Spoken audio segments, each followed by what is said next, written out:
Chapter 1. Please, I really need a job, I stressed to the lady as she clicked away on her desktop. I was sure she wasn't even listening to me. She was probably way too used to my rant by now. I practically lived there after all. Now, you might be wondering where exactly am I and what the hell am I doing? Well, the short answer is that I'm begging for a job. I've kept as respectable so far, but with increasing levels of desperation with each passing day, I was ready to get on my knees. Girl, as I've told you every day, you just don't have enough experience to be placed on a job that pays above minimum wage. You have no references whatsoever, and your college is, well, you know what I mean. Sorry, but I can't help you. Every job posting we get have insane requirements. I'm convinced they don't even want to actually hire anyone, the lady muttered, still not looking at me, still clicking away at her desktop. I had tuned her out after the first few sentences, as the walls closed in on me. She pretty much said the same things every day anyways. Technically, everything she said was true, but I had a valid explanation for all of it. How am I supposed to have experience when nobody would hire me? My voice cracked and my eyes filled with tears. I really need a job, I repeated, but this time while ugly crying. Yeah, I was full on sobbing on the poor lady's desk. I wiped my tears, but more slipped out. Months of anxiety and desperation have built up inside me. The timing to let it all out wasn't great though. Please, just give me a chance. It's okay if I get fired. Please, I pleaded some more. My vision was blurry from the tears, and they won't stop coming, so I hid my face in my palms, sobbing some more. I felt a reassuring hand on my back, stroking me lightly. I wiped my face to find the lady beside me, giving me sympathetic looks. I'm sorry, I mumbled. I was officially never coming to this agency again. I've embarrassed myself enough. I'll get out of your hair now. I made to stand up, but she pulled me back down. Hun, I'm sorry for whatever you're going through. It's clear life has stuck you in a hard place. I really wish I could help you. She patted my hand, looking at me with warm and kind eyes. I wanted to start crying all over again. When was the last time someone looked at me like that? I nodded. I was sure I'd burst out crying again if I tried to talk. That moment, the telephone on her desk rang. She picked it. She was still holding my hands in her other palm, and her hands were so warm that I decided to soak in this feeling a little longer. Suddenly, she squeezed my hand while humming into the phone. She was looking at me with wide eyes, and my heart dropped a little because my system was traumatized from scary phone calls. I tried to remain calm and gave her a questioning look. Yes. I'll send someone over right away, she said in a professional voice, but a big smile was spreading on her face. I was so confused. Girl, can you do basic data entry, calendar management, and other basic tasks? She asked while putting the receiver down. Yes, I trailed out, not sure what was going on. She grabbed a small pad, wrote down something, ripped the page, and handed it to me. You must head to this address now. They need a personal assistant to fill in for today urgently. If they like your work, there's an opportunity for a longer employment. She took a breath while I just stared at her with wide eyes like a moron. I know you're looking for a permanent job, but this is a big chance, okay? Give this a try for now, and we'll see what happens. She patted my hand again, bringing me out of my moronic stupor. No, this is great. I jumped up from my seat and exclaimed. I need to leave right now. I looked around for my tote that I'd dumped somewhere here. I picked it up from the floor, and the lady stood up too. In a rush of adrenaline, I hugged her. I squeezed her tight, chanting, "Thank you, thank you, thank you." I was completely out of it. She patted my back and told me to be on my way now. The journey to the address on the note passed in a daze. I was so damn nervous as I stood in front on a very big building. The sun shining off of the chrome glass finish blinded me. I took a deep breath. It was now or never. Probably my only chance at a stable job with benefits. Hi, I'm coming from the recruitment agency. You're in need of an assistant urgently? I inquired to a very gorgeous and very glamorous receptionist. She looked me up and down. Once, twice, thrice. I tamped down the urge to fidget.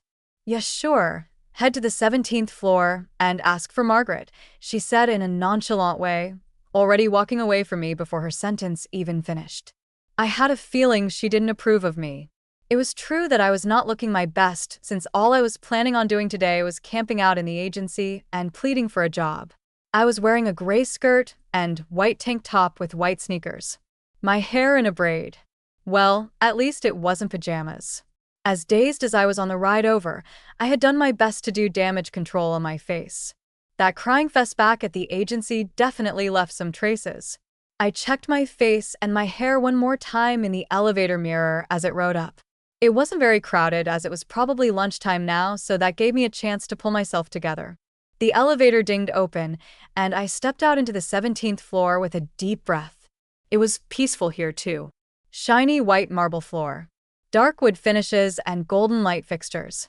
Exactly what I'd imagined of a swanky office. Did I mention this was my first time at an office? Yeah, I know. Never even an interview or internship before. That's why my job prospects were so dire. There was a reception desk on this floor too, so I made my way towards it. This one didn't have a glamorous blonde, but an elderly lady behind the desk. She was still pretty stylish in my opinion. I need to up my style and outfit game. I made a mental note. Hello, I'm looking for Margaret, I politely asked.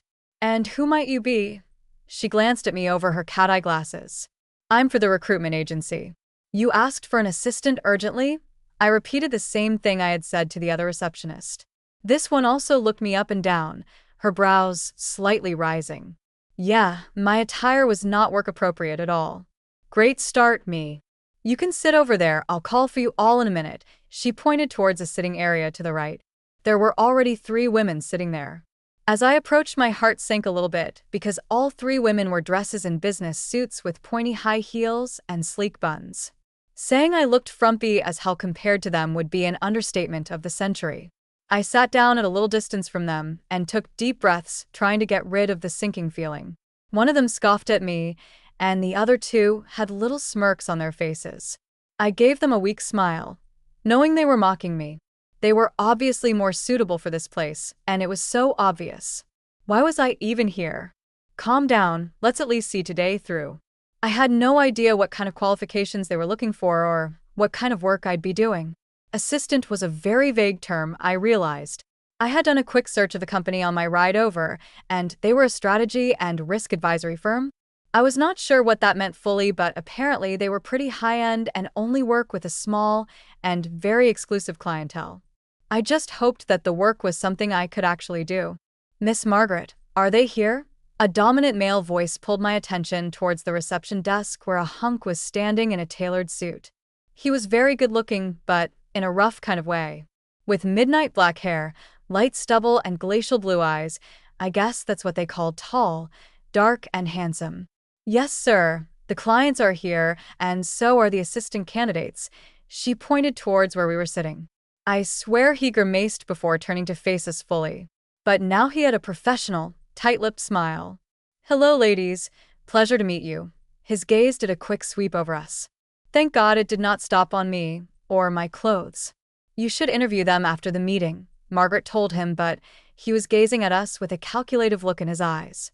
Then he smiled. And I had a bad feeling. Chapter 2. Why don't you ladies join me in the boardroom with a client?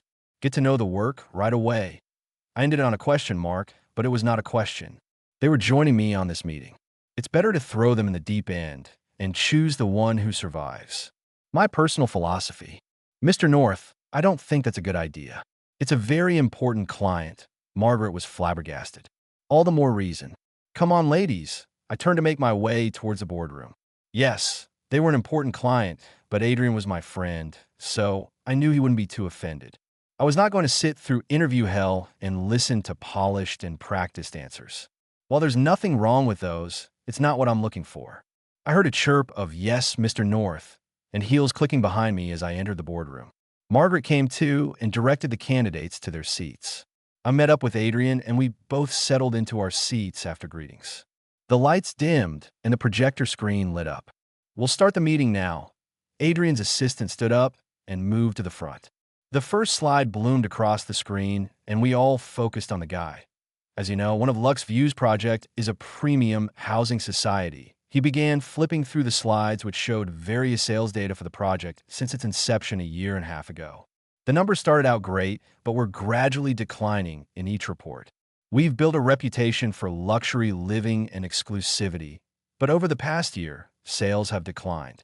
Some residents have moved out early, and while we're still attracting inquiries, far fewer are converting, especially because this circle works through word of mouth. He finished. The projectors turned off and the lights switched back on. The boardroom filled with murmurs. LuxView was the most exclusive real estate company in the entire country. They had year-long waiting lists even before they started building.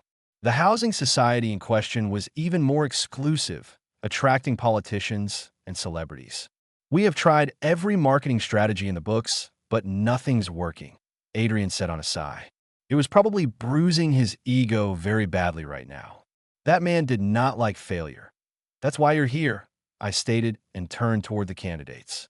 I'd like to hear what you all think about this, I asked the candidates. This here was a test. This meeting was just to get a general idea of the issue at hand and go over some ideas. That's why the other staff wasn't present. This was the perfect opportunity to test the waters. One of the candidates raised her hand and I gave her a nod. Hi, I'm Mr. Reeves. It's a bummer to hear your business is failing. She started in a grating voice and a weird accent. Was she speaking through the nose? Adrian gave me a what the hell, man? Look, but I smiled encouragingly at her. Might as well hear the rest of it. You just said you've tried every marketing strategy in the books, but I know you haven't tried influencer marketing yet. She giggled before continuing. You can hire several influencers to make content in the houses there. Do house tours and stuff, you know. People will love that. She gushed. In fact, I have several influencers friends I could put you in touch with. They might offer you a discount. She finished on another giggle. Adrian gave me a murderous glance.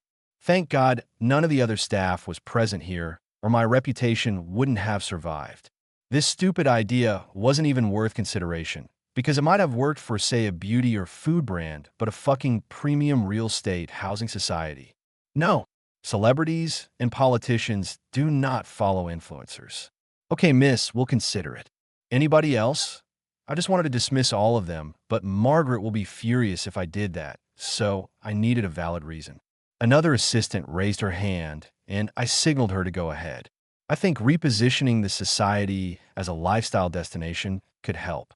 Offer exclusive events, staycations, maybe partnerships with luxury brands, she said in a composed and professional voice. It was actually better than the first one, but a professional would immediately see that it wouldn't work because it was giving a solution without recognizing the problem properly by asking why sales were declining. Okay, great. Anyone else? I checked. Adrian was rubbing his temples with his fingers, his eyes closed. I was definitely getting an earful after this. I guess no one else want to go. Then we'll finish the meeting here. I made to stand up from the chair. Actually, a hesitant voice spoke up. I paused and looked at her. She looked a little different from the other. Simpler, I guess. Yes? I encouraged. Not hoping for much. I wasn't hoping for much at all. This meeting was just a little recap to see if I want to add this to my portfolio or not. Brainstorming and solutions came later. You could say I was being an asshole for doing this to the candidates. I'm not sure if this is what you're looking for, and I apologize if I'm stepping out of line here. She hesitated for a moment, but visibly steeled herself and sat up straighter. It was a great hook. She had our attention. Even Adrian was looking at her. Okay, so I've actually visited the housing society a couple times, and I'm just going to share my observations. She hesitated again when the blonde candidate scoffed at her. My brow furrowed. I was skeptical too. I was doing errand for someone, she clarified, tucking a loose strand of hair behind her ear. Anyway, so one time while I was there, I saw a man threatening a woman. It was her ex-husband. It got pretty violent. Luckily, her boyfriend intervened in time, or I was going to. She probably didn't report it to the office, though. Adrian straightened in his chair as she continued. Another time, I saw a suspicious man hiding in a bush and taking photos with a long-range camera. Likely a paparazzi. Since your clientele is mostly celebrities and politicians and other high-profile people, your security is good, but not good enough. People shouldn't be able to sneak in and cause trouble to your residents. You know how jeopardizing that could be. Why would someone want to pay top dollar for your units and not somewhere else? Her voice was much more confident now, even challenging, and I felt a smile forming on my lips. Found her. I'm sure they can find the luxury elsewhere.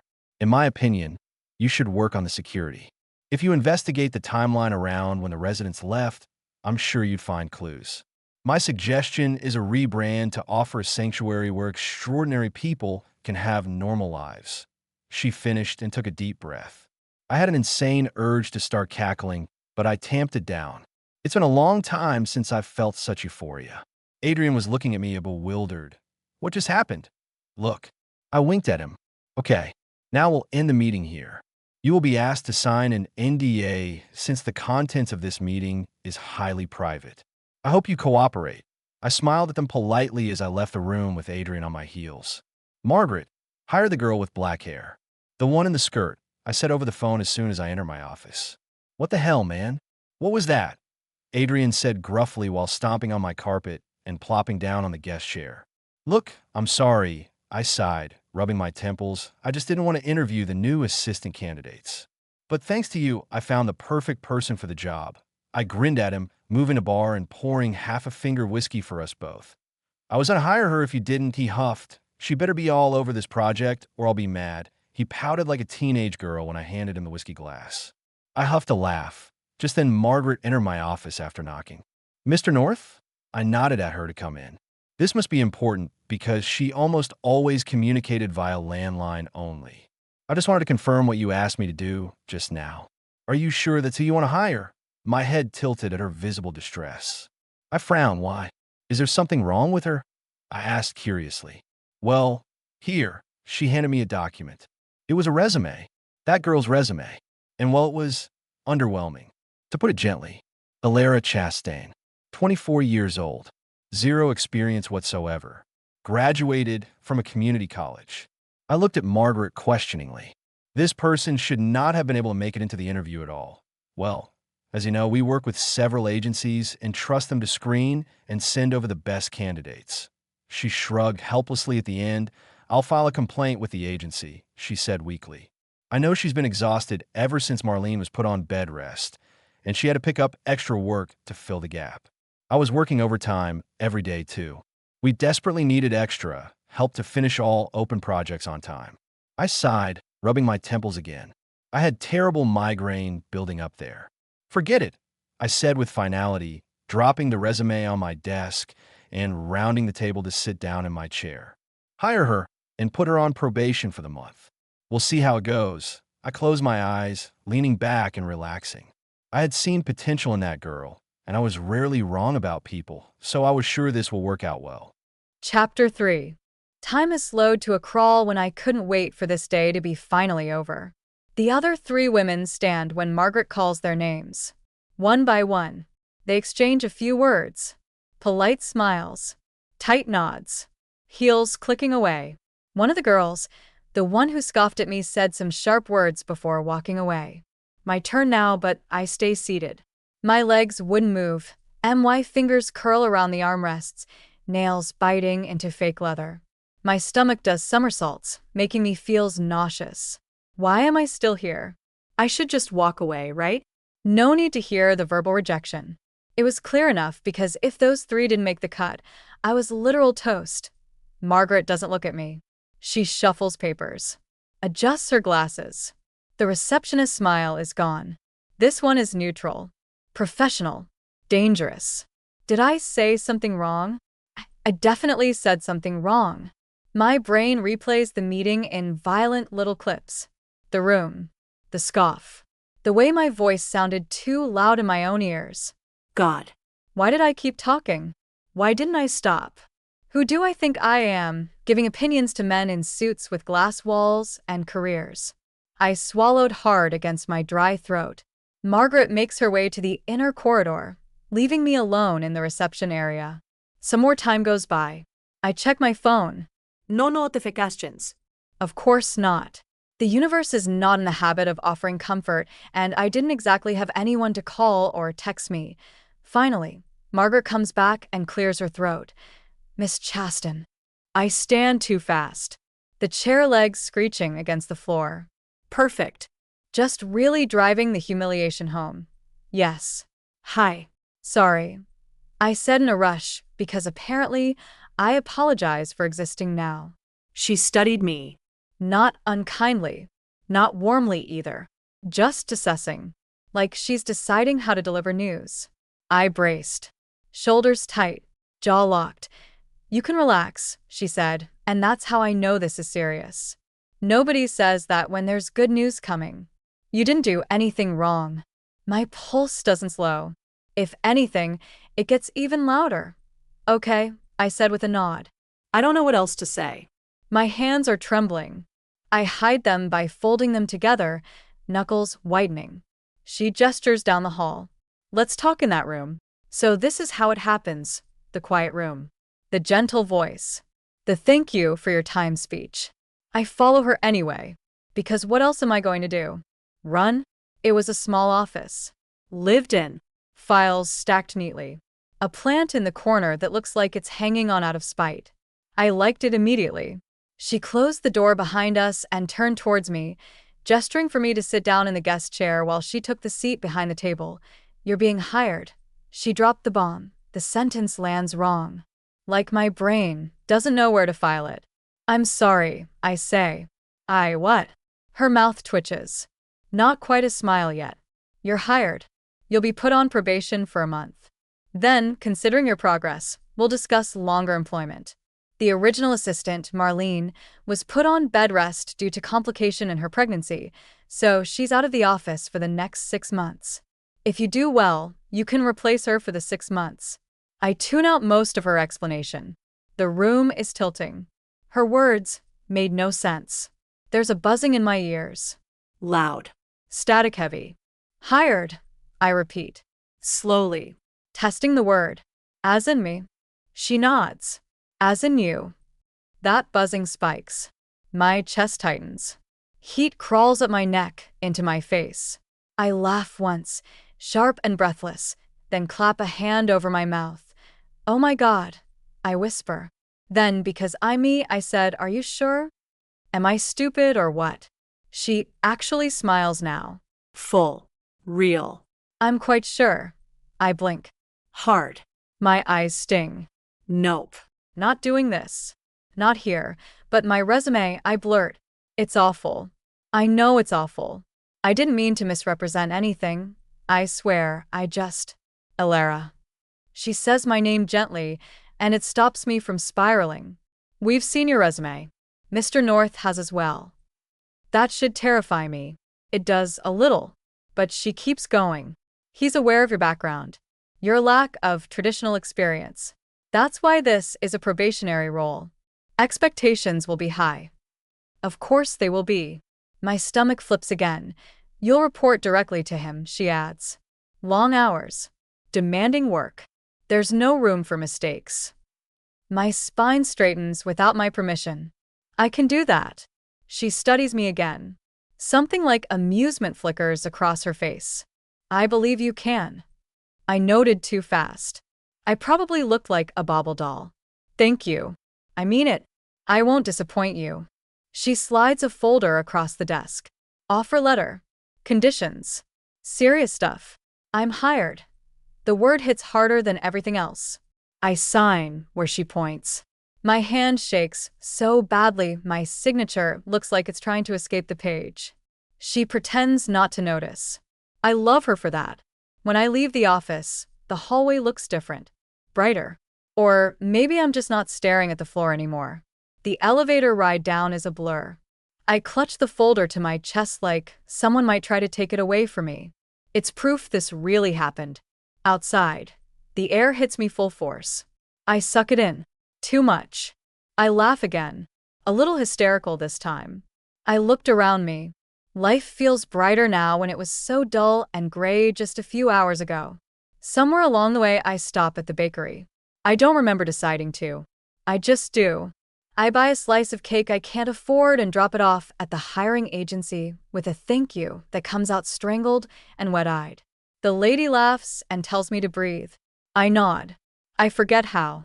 By the time I get home, my chest hurts. The good kind. The kind that feels like something expanding too quickly. I close the door behind me and slide down it. The floor is cold through my skirt. I don't move. I press my face into my hands and cry. Quietly. The kind of crying that makes your ribs ache afterward. I looked at the stacks of bills on my counter through blurry vision. Now I have hoped to get rid of it. After some time, I get up from the floor and make my way to my bedroom. I wipe my face and pull out my phone. She answers on the second ring. "Tell me," Maria says, already smiling through the screen. "I got it," I say. My voice cracks on the second word. "I got the job." She shrieks, loud and joyous. I laugh too. "Oh my God. Oh my God. I knew it. I knew it," she says, words tumbling over each other. "I'm so proud of you." My throat tightens again. "I start tomorrow." "Tomorrow?" Her eyebrows shoot up. "Okay." Deep breath. "Are you ready?" "Yes," I say automatically. She squints. "Do you have work clothes?" "I don't, Talara," she says slowly. "I'll figure it out." I rush. "It's fine. I've got it under control." Another pause. Longer this time. "You don't," she says gently. Did I stare at the wall? The crack near the window. "The one I've been meaning to fix. I'll manage," I said with a soft smile at her. She sighs. Soft. Familiar. "You don't have to do everything alone." "I know," I said. Too quickly again. Let me help, she says. "If you need anything." Anything. My chest tightens for a different reason now. Old. Heavy. "I'll ask," I say. "If I really need to." She holds my gaze through the screen, then nods. "Okay, but mean it." Ido. We say goodnight. I sit there for a minute after the screen goes dark. Then the panic sets in. I stand. Pace left to right. Turn in a slow circle, staring at my closet like it personally betrayed me. There is nothing in there that belongs in an office like that. Nothing sharp or structured. Nothing that says competent assistant. My breathing goes shallow. Then I think of the box. The one in the storage closet. Taped carefully. Labeled in my mother's handwriting. I took a breath of resolve. "Okay, let's do this." I pulled it out carefully, dusting off the layer of dust and peeling off the tape. The scent hits me first as I open it. My mother's. Nostalgia filled me as I pulled out garment bags carefully. Me, a little girl, sitting in a stool looking at my mother as she poses in front of the camera. To me, she was the most beautiful woman on earth. Still is. I scan the clothes for something suitable. I lift a blouse. Cream. Silk. Old-fashioned, sure.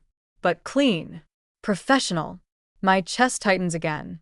But softer this time. I keep going. A pencil skirt. A blazer. Heels, wrapped individually. They're dated. From another era. But they'll work. I line them on the bed and step back. Tomorrow is still terrifying. But now it's possible. I took a deep breath and prepared everything for tomorrow.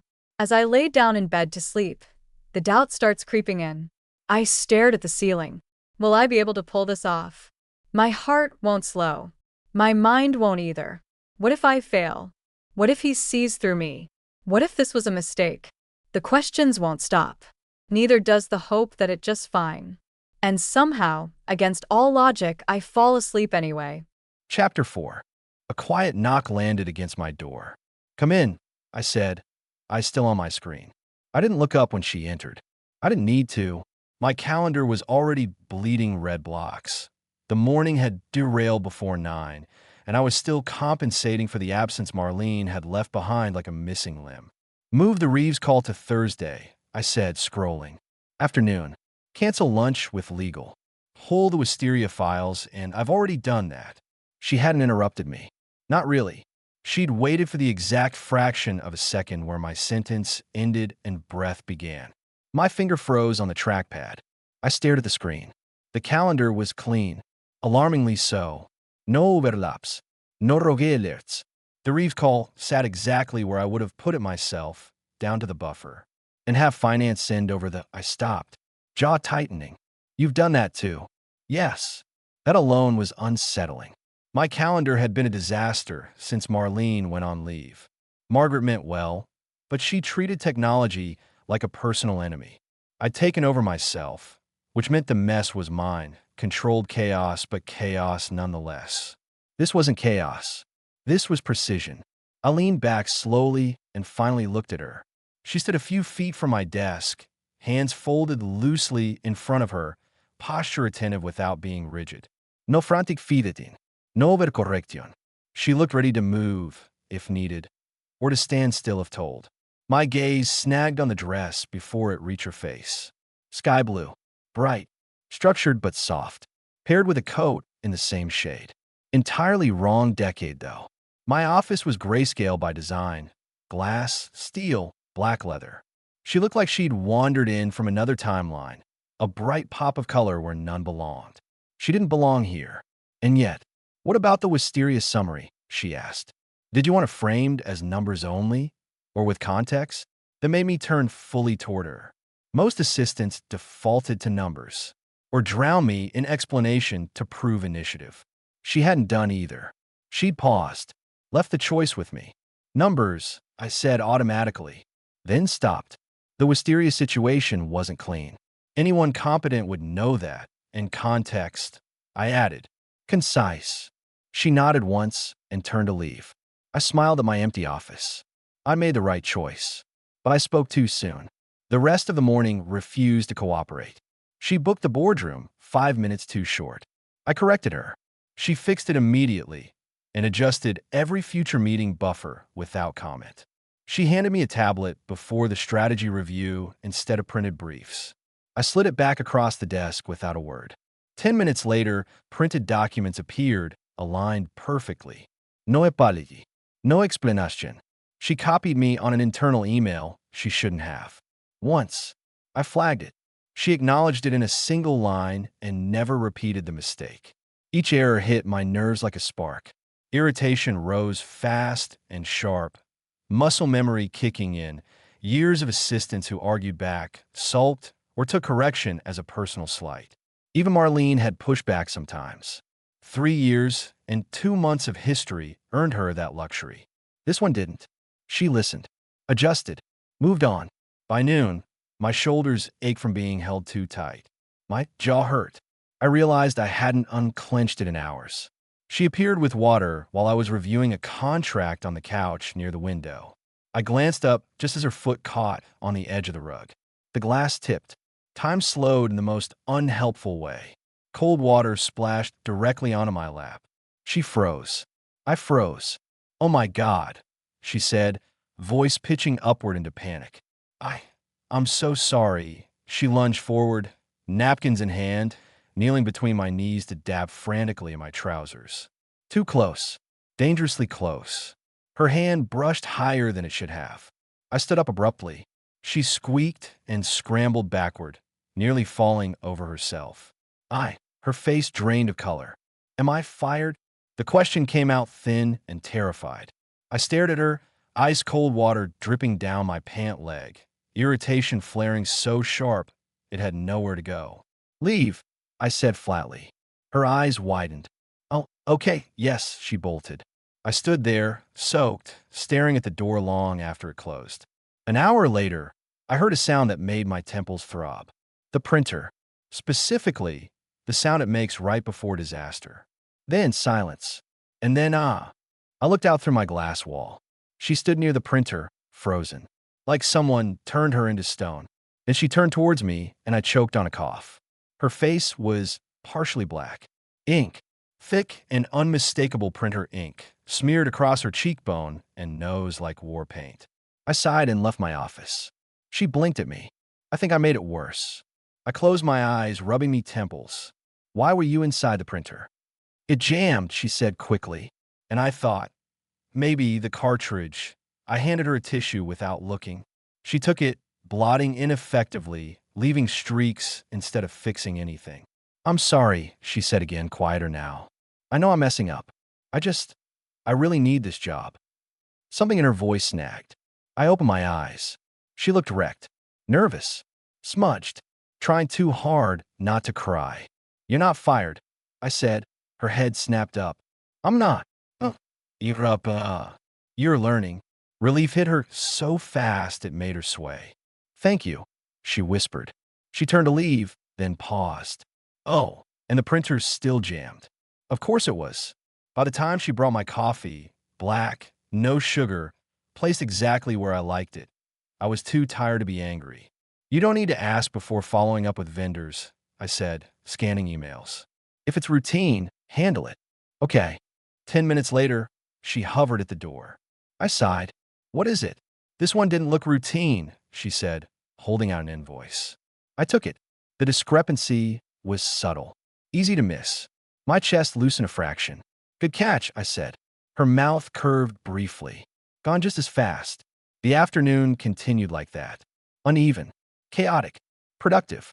She misunderstood a brief. I corrected her sharply. She returned with a rewrite that was better than the original. No defensiveness, no excuses, just improvement. By early evening, I realized something unsettling. I was listening for her footsteps. At 6:30, she knocked once and entered. I've queued tomorrow's priorities, she said, and rescheduled the call you moved earlier. I left a note explaining why. I looked up. She looked exhausted, ink still faintly visible despite her efforts to lean it up. Good, I said. She hesitated. Is there anything else you need before I leave? No. She nodded and left quietly. I stayed where I was long after the door closed. For the first time since Marlene left, I wasn't cataloging what was missing. I was watching something take shape, and that was far more dangerous. Chapter 5. By the third morning, I learned that the building woke up before most people did. The lobby lights were already on when I arrived, the marble floors reflecting a version of myself that still looked slightly unreal to me, heels clicking with more certainty now, coat folded over my arm the way I'd seen other women do, shoulders squared not because I felt powerful, but because I was tired of shrinking. The guard nodded at me as I passed. He hadn't the first day. That small acknowledgement stayed with me. Upstairs, the office was quiet in the way only expensive spaces could afford to be. No rush, no cluttered energy. Just the low hum of machines and the distant murmur of someone already on a call. I slipped into my desk, set my bag down carefully, and opened my notebook. Routine had started to form, delicate as spun glass. I checked the calendar first, then emails. Then the task list I'd rewritten the night before, reorganized according to what I was beginning to understand were his priorities. He arrived 10 minutes later. I didn't look up immediately. I'd learned that too. His presence announced itself without sound anyway, a subtle shift in the air, the door opening, the quiet authority of someone who expected the world to already be moving in his direction. Papers rustled. A chair slid back. The faint click of his desk lamp. Morning, I said, evenly, when it felt right. Morning, he replied, already somewhere else mentally. I waited. Push the wisteria follow-up to the afternoon, he said, eyes on his screen. Reschedule the Zurich call. And I'll need the revised figures before noon. I nodded, fingers already moving. Do you want the Zurich call pushed or split? He paused. Just for a second. Barely perceptible. Split, he said. One-on-one. Okay, I said. And for the figures, same formatting as yesterday or expanded? This time, he looked up. Not sharply. Not with irritation. Just attention expanded, he said after a moment. But keep the summary tight. I nodded again, heart steady. That question would have annoyed him on the first day. I knew that now. I also knew it was the right one to ask. I turned back to my screen, feeling his gaze linger for half a second longer than necessary before he looked away. The morning unfolded in a rhythm that felt almost gentle. Not easy, but predictable in the way that let my nerves finally settle into place. I moved between tasks without rushing, checking things twice, catching small inconsistencies before they could turn into bigger problems. When I wasn't sure, I asked. When I was sure, I acted. He corrected me once, early on, about how he preferred a certain report framed. The irritation was there, flickering across his expression, but it didn't sharpen into anything cutting. Not like that, he said. Focus on outcomes. I thought the context mattered, I said carefully. But I can revise it. He exhaled, long and controlled, then nodded. Revise. I did. 15 minutes later, I placed the new version on his desk without comment. He didn't say thank you. He didn't need to. He read it, pen tapping once against the paper, then set it aside in the pile he actually used instead of the one meant for appearances. That felt like something. Around mid-morning, I noticed the looks. They weren't obvious. No one outright stared or whispered. It was more subtle than that, the kind of attention that slid sideways and disappeared the moment you met it. Two women near the coffee station paused mid-conversation when I walked past, their smiles tightening just a fraction before they turned back to each other. I heard whispers and snickers as I passes. Later, as I waited for the printer, I caught a reflection in the glass, one of them glancing at my skirt, then at my shoes, then back up with something like amusement flickering across her face. The outfit was from my mother's box. A cream blouse with delicate buttons, a high-waisted skirt that hit mid-calf, heels that were sturdy rather than sleek. It was old-fashioned. I knew that. I also knew it was appropriate. I'd spent too many years worrying about being seen to start again now. Their quiet laughter slid off me more easily than I would have expected. I adjusted the papers in my hands and waited for the printer to finish its job, posture relaxed, breathing even. When I returned to my desk, he was standing there. I stopped short. "Sorry, did you need your shoes?" he said, then paused. I froze in anticipation. "Yes," I asked, heart jumping. "They're practical," he finished, tone neutral. "Good choice." Then he walked away. I stared after him for a second, dumbfounded, warmth creeping up my neck before I could stop it. It wasn't a compliment. Not really. But it wasn't nothing either. And the fact that he'd noticed it all, without commentary, without judgment, settled somewhere deep in my chest. The rest of the day passed in small adjustments. A question here. A correction there. Once, I misunderstood which version of a file he wanted pulled and brought him the wrong one. The annoyance was immediate, sharp in the line of his mouth, but it faded just as quickly when I corrected myself without protest. "Next time," he said, not unkindly, "double-check the date." "I will," I said. And I meant it. Early afternoon, the office had filled with noise and movement. Phone ist ran. Voices rose and fell. Someone laughed loudly near the break room. Through it all, his office remained a pocket of stillness, glass walls offering the illusion of openness while keeping everything contained. I brought him water when his coffee went untouched for too long. He took it without comment, but I noticed the way his shoulders eased after the first sip. Later, as I passed by his office to deliver a document, I caught him watching me, his expression thoughtful. The attention unsettled me, and I tripped a little. He immediately went back to his work. My cheeks warmed, and I slowly made my way to my desk, conscious of every step. It struck me then that he was learning me too.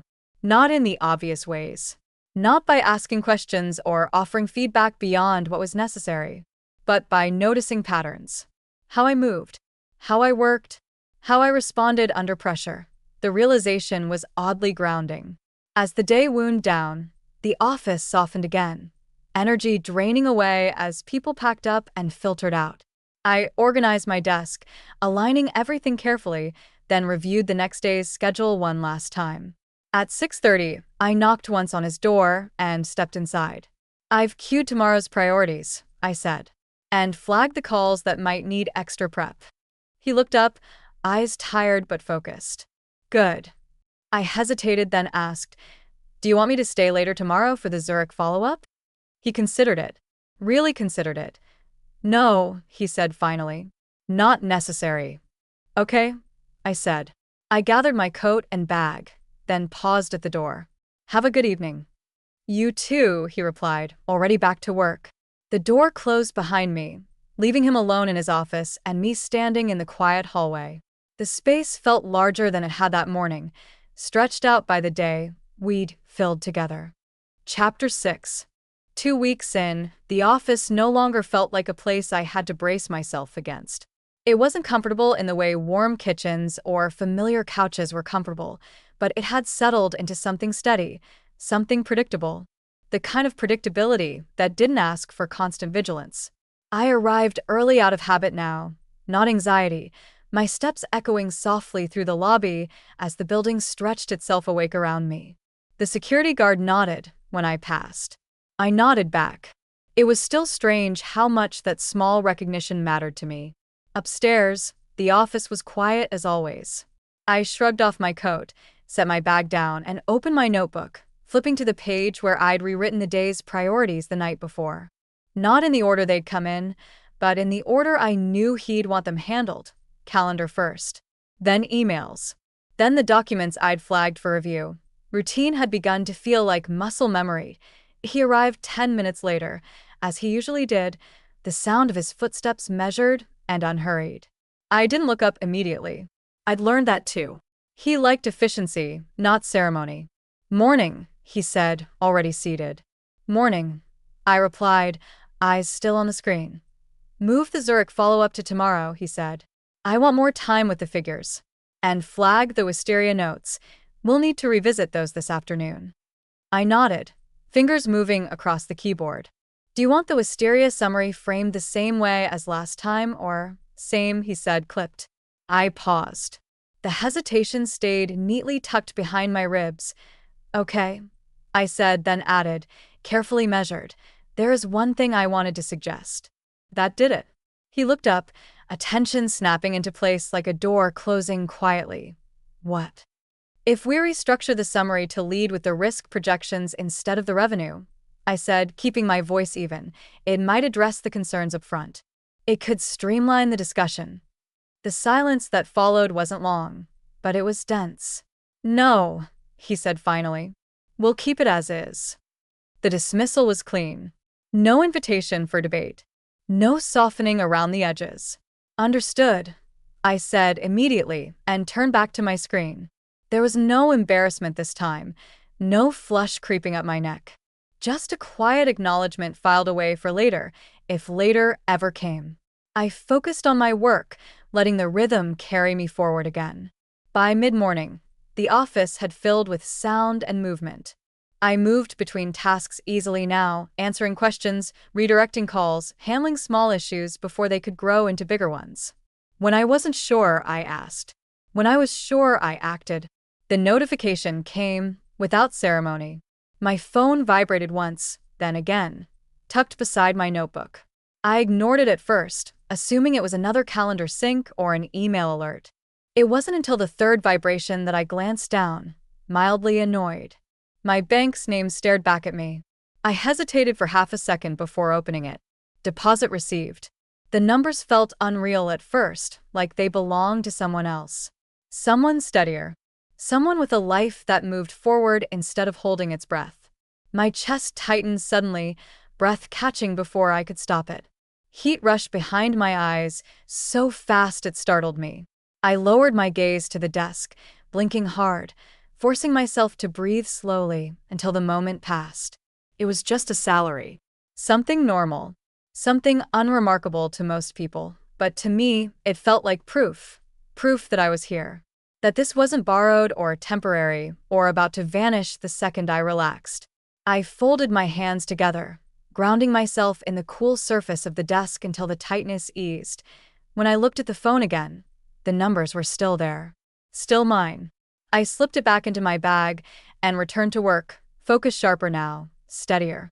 The tasks felt lighter somehow, less like something I was being tested on, and more like something I was simply doing. The meeting that afternoon was one I'd prepped carefully for.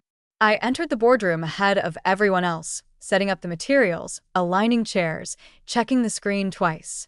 When he walked in, conversation followed him like a wake, quieting as he took his seat at the head of the table. I connected my laptop and pulled up the document. And froze.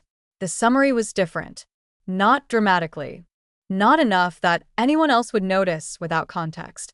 But I did. The risk projection sat at the top, leading the page, framed exactly the way I'd suggested that morning. My heart jumped. I glanced at him sharply, the movement instinctive. He didn't look at me. His gaze remained fixed on the screen, expression composed, unreadable.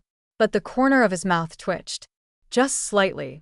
A flicker of something that might have been the beginning of a smile before he smoothed it away entirely. I felt my own mouth curve before I could stop it. Small and private. Then I turned back to the task at hand, adjusting the screen and setting the meeting in motion as if nothing had happened. The discussion flowed more smoothly than usual, questions addressed before they could escalate, objections softened by preparation. He led the conversation with his usual precision, but I noticed the way he lingered on certain points, the way his gaze flicked briefly toward me when something landed particularly well. When the meeting ended, the room emptied quickly, leaving behind the faint echo of voices and the soft hum of the projector cooling down. I packed up efficiently, heart still beating a little faster than necessary. The rest of the afternoon passed without incident. As the day wound down, the office gradually softened again, energy draining away as people packed up and filtered out. I shut down my computer, aligned my desk, and slipped on my coat. Outside, the air had turned crisp. Autumn had crept in quietly while I wasn't paying attention, the evening sharp with cold that felt clean instead of biting. I stepped onto the sidewalk and paused, letting the cool air fill my lungs fully before exhaling. Courage, I told myself. Or something like it. I dialed the number, pacing slowly along the footpath as it rang. "Hi," I said when it connected. "It's me." The voice on the other end softened immediately. Hey. "How are you holding up?" "I'm okay," I said, which was true and not true all at once. "How is she today?" I hesitated. "I was thinking of visiting," I admitted. "Just for a little while." There was a pause. "Gentle. Careful, she's been agitated," she said quietly. "Restless. I don't think today would be a good idea." My grip tightened on the phone. "I know," she said softly, voice warm with understanding. "But it might not go well. She hasn't had a good day." I stared out at the street as cars passed, headlights flickering on one by one. "When would be better?" "Maybe this weekend," she suggested. "In the morning. She's usually calmer then." I nodded, even though she couldn't see me. "Okay. Are you sure you're all right?" she asked gently. My throat felt tighter. "Yes," I said, after a beat. "I just wanted to check." "We'll plan for the weekend," she said. "I'll let you know if anything changes." "Thank you." I ended the call and stood there for a moment longer, the phone heavy in my hand, the evening pressing in around me. The happiness from earlier wavered, complicated now by the familiar ache that never quite went away. I inhaled deeply, then turned back toward the building. "Everything okay?" I startled, turning to find him beside me. A pitiful squeak left me. He stood just outside the office entrance, coat on, keys in hand. The city lights reflected faintly in his eyes, his expression attentive without being intrusive. "Yes," I said quickly, wiping at the corners of my eyes and forcing a smile into place. "Everything's fine." He studied me for a second longer than comfortable, gaze searching, thoughtful. "You sure?" he said. It wasn't a question, like he was telling me I was fine. It felt weird but warm. "I'm sure," I replied, nodding once. "Just a long day." He hesitated, then said, "I can give you a lift." The offer caught me off guard. "No," I said immediately. "That's okay. I'm good." Another pause. Shorter this time. "All right," he said. "Have a good evening." "You too." We went our separate ways, his stride confident and purposeful, mine slower as I headed down the sidewalk. I didn't look back, but I felt his attention linger, like something unfinished hanging in the air between us. The next morning, I arrived early as usual. The office greeted me with its familiar quiet. I set my bag down, shrugged out my coat, and stopped. A small white box sat on my desk. No note, just my name written neatly on the lid. I stared at it for a long moment before opening it. Inside was a slice of strawberry cheesecake. My favorite. I sat down slowly, heart racing, 1,000 questions rising and dissolving at once. I glanced around me. Very few people are in at this time. Did someone leave it here yesterday? I stared at the cake box, mystified. Just then, Damien passed by my desk. He was already here? "They sent two," he said casually, not breaking stride. "I can't eat both." Then he was gone. I looked down at the cake again, then back at the closed door. Which bakery was doing delivery services at 7:30 in the morning? My lips tugged into slow smile. I didn't touch it for a while. When I finally did, it tasted exactly the way I loved. Sweet and nostalgic. And that, more than anything else, made my chest feel dangerously full. Chapter 7. By the time it happened, I'd already started thinking of myself as part of the office in a way that went beyond proximity. Not important, but not indispensable. But present in a way that didn't require constant justification. My mornings had settled into a predictable shape. Early arrival, quiet preparation, the brief exchange of instructions delivered without ceremony. I no longer rehearsed my answers in my head before asking questions. I trusted myself to know when something mattered. That trust was what made the moment catch me off guard. The client arrived late and irritated, trailing impatience behind him like a scent. He barely acknowledged me when I greeted him, eyes sliding past my face, as if I were a fixture rather than a person. I was used to that kind of dismissal. I have worked 3 years as a waitress. You develop a thick skin dealing with unreasonable and rude people every day. It rarely touched me anymore. But then he leaned toward me, eyes flicking briefly towards my neckline, voice lowered, conspiratorial in the wrong way. "Go grab the file from my car," he said, already turning away. Louder now. "Blue folder. Back seat. And I'll need a coffee, double shot, oat milk, no foam. From the place 2 blocks down, not the chain downstairs. That crap isn't coffee." I blinked. Fetching documents wasn't unusual.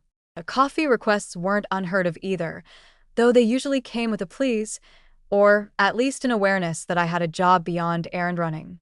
This felt different. Casual. Entitled. I started, unsure how to phrase my hesitation without escalating the situation. Before I could finish, Damien's voice cut in, sharp and unmistakably displeased. "She's with me." The room seemed to pause around the words. The client turned, brows knitting together. "Excuse me? She's my assistant. She doesn't run errands for my clients," Damien said, standing tall, hands tucked in his pockets, presence filling the space. The client scoffed. "I'm paying for this meeting. The least you can do is—" Damien stepped closer, his expression hardening. "You're paying for my expertise. You can fetch your files yourself." The air felt charged, tight against my skin. I stood very still, heart thudding, unsure whether to speak or disappear. The client's face reddened. "I don't appreciate being spoken to like that." "You don't have to," Damien replied evenly. "This meeting is over." "What?" the client snapped. "You can't be serious." "I am," Damien said. "I agreed to meet you as a courtesy to your father. That courtesy ends here." There was a beat of stunned silence, then a muttered curse as the client gathered his things and stormed out. The door closed behind him with a decisive finality. I exhaled shakily, adrenaline still buzzing through my veins.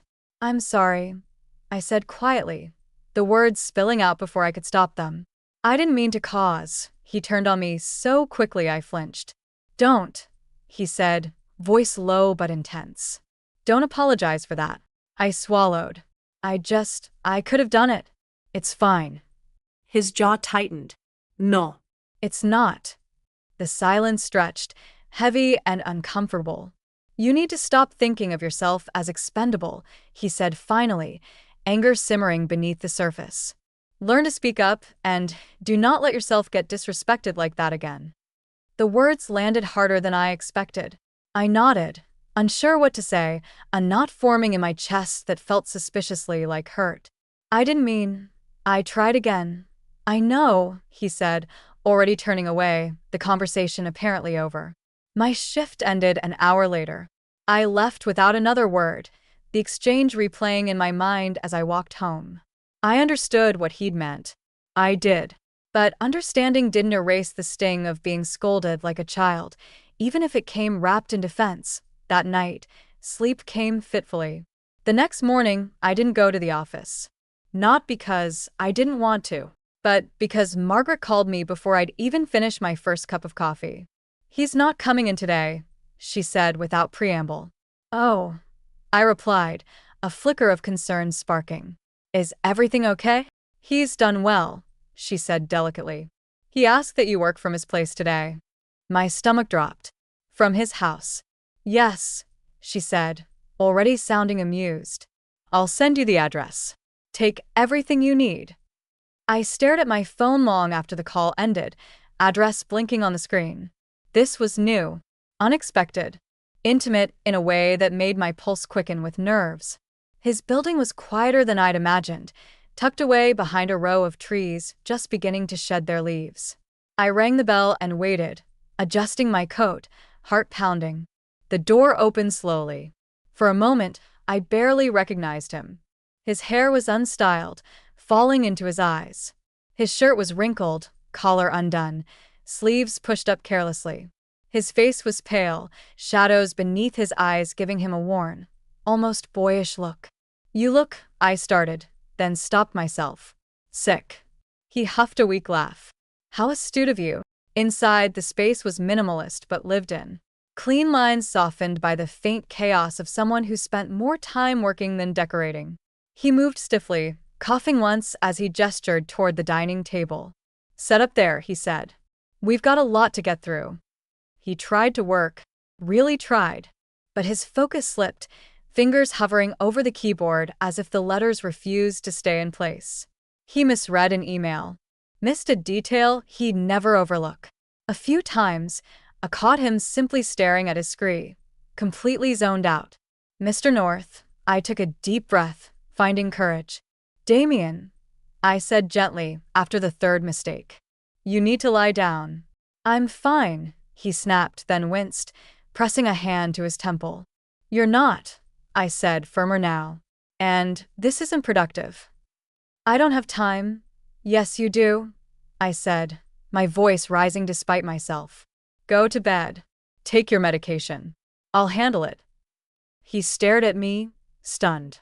It's a lot of work, he mumbled meekly. I blinked at him. I had a mad urge to laugh. Yes, it is. But you're in no position to do it right now, I replied. Rest for a few hours, and then you can continue. Something shifted in his expression. Reluctance warred with exhaustion, and exhaustion won. Fine, he muttered. But only for an hour. He disappeared down the hall. I worked, answered emails, organized files, took calls and deferred decisions that could wait. Every so often, I checked on him, finding him asleep, breathing deeper each time. He looked different like that. Younger. Softer. Less guarded. When he woke, the fever had broken. He found me at the table, laptop closed, notes neatly arranged. You handled everything, he said. Not a question, yes. I hesitated. I made porridge and chicken soup for you. You had no food here. I knew I had stepped out of line, but I couldn't help it. Sick people need good food. You didn't have to do that, he said gruffly, moving to the pot and plating some porridge. Clearly hungry. I smiled to myself and got up to leave. Did you have something to eat? I can order something quickly, he said as if the thought just dawned on him. He looked at me a little lost. This man was clearly not used to hosting guests. I huffed a laugh. No, that's fine. I had some of the soup and I'll grab dinner on the way. I was already putting on my coat and gathering my stuff. Oh, okay, he paused. Thank you for today, Alara. My breath caught a little when he said my name in that gruff, sleepy voice. You're welcome. Get better soon. I smiled at him and took my leave. He came to see me off to the door. Down the block, I turned to look at his house, and he was still standing there looking at me. Chapter 8. Pain had a way of narrowing the world. By the time I reached the office that morning, it had already settled low and insistent in my abdomen, a dull ache that pulsed with every step. Aunt Flo had arrived. I'd woken before my alarm, curled inward, counting breaths until the worst of it ebbed enough for me to stand. There was nothing dramatic about it. Just the quiet irritation of a body that had decided, without consulting me, that today would be harder than usual. I dressed on autopilot, choosing something loose and forgiving, and swallowed 2 painkillers with lukewarm water before leaving. They took the edge off, but not enough. By the time I sat at my desk, the ache had settled into a constant throb in my lower belly. My periods were usually painless, but they were a little late this month, hence the pain. The morning passed in manageable pieces. Emails. Calendar adjustments. A brief check-in that involved him dictating changes without looking up, his voice steady and clipped as ever. I took notes, asked a clarifying question when necessary, and kept my tone neutral even when the pain flared sharply enough to make me pause mid-sentence. He noticed the pause. Not overtly. He didn't ask if I was all right. He didn't soften his voice or change his posture.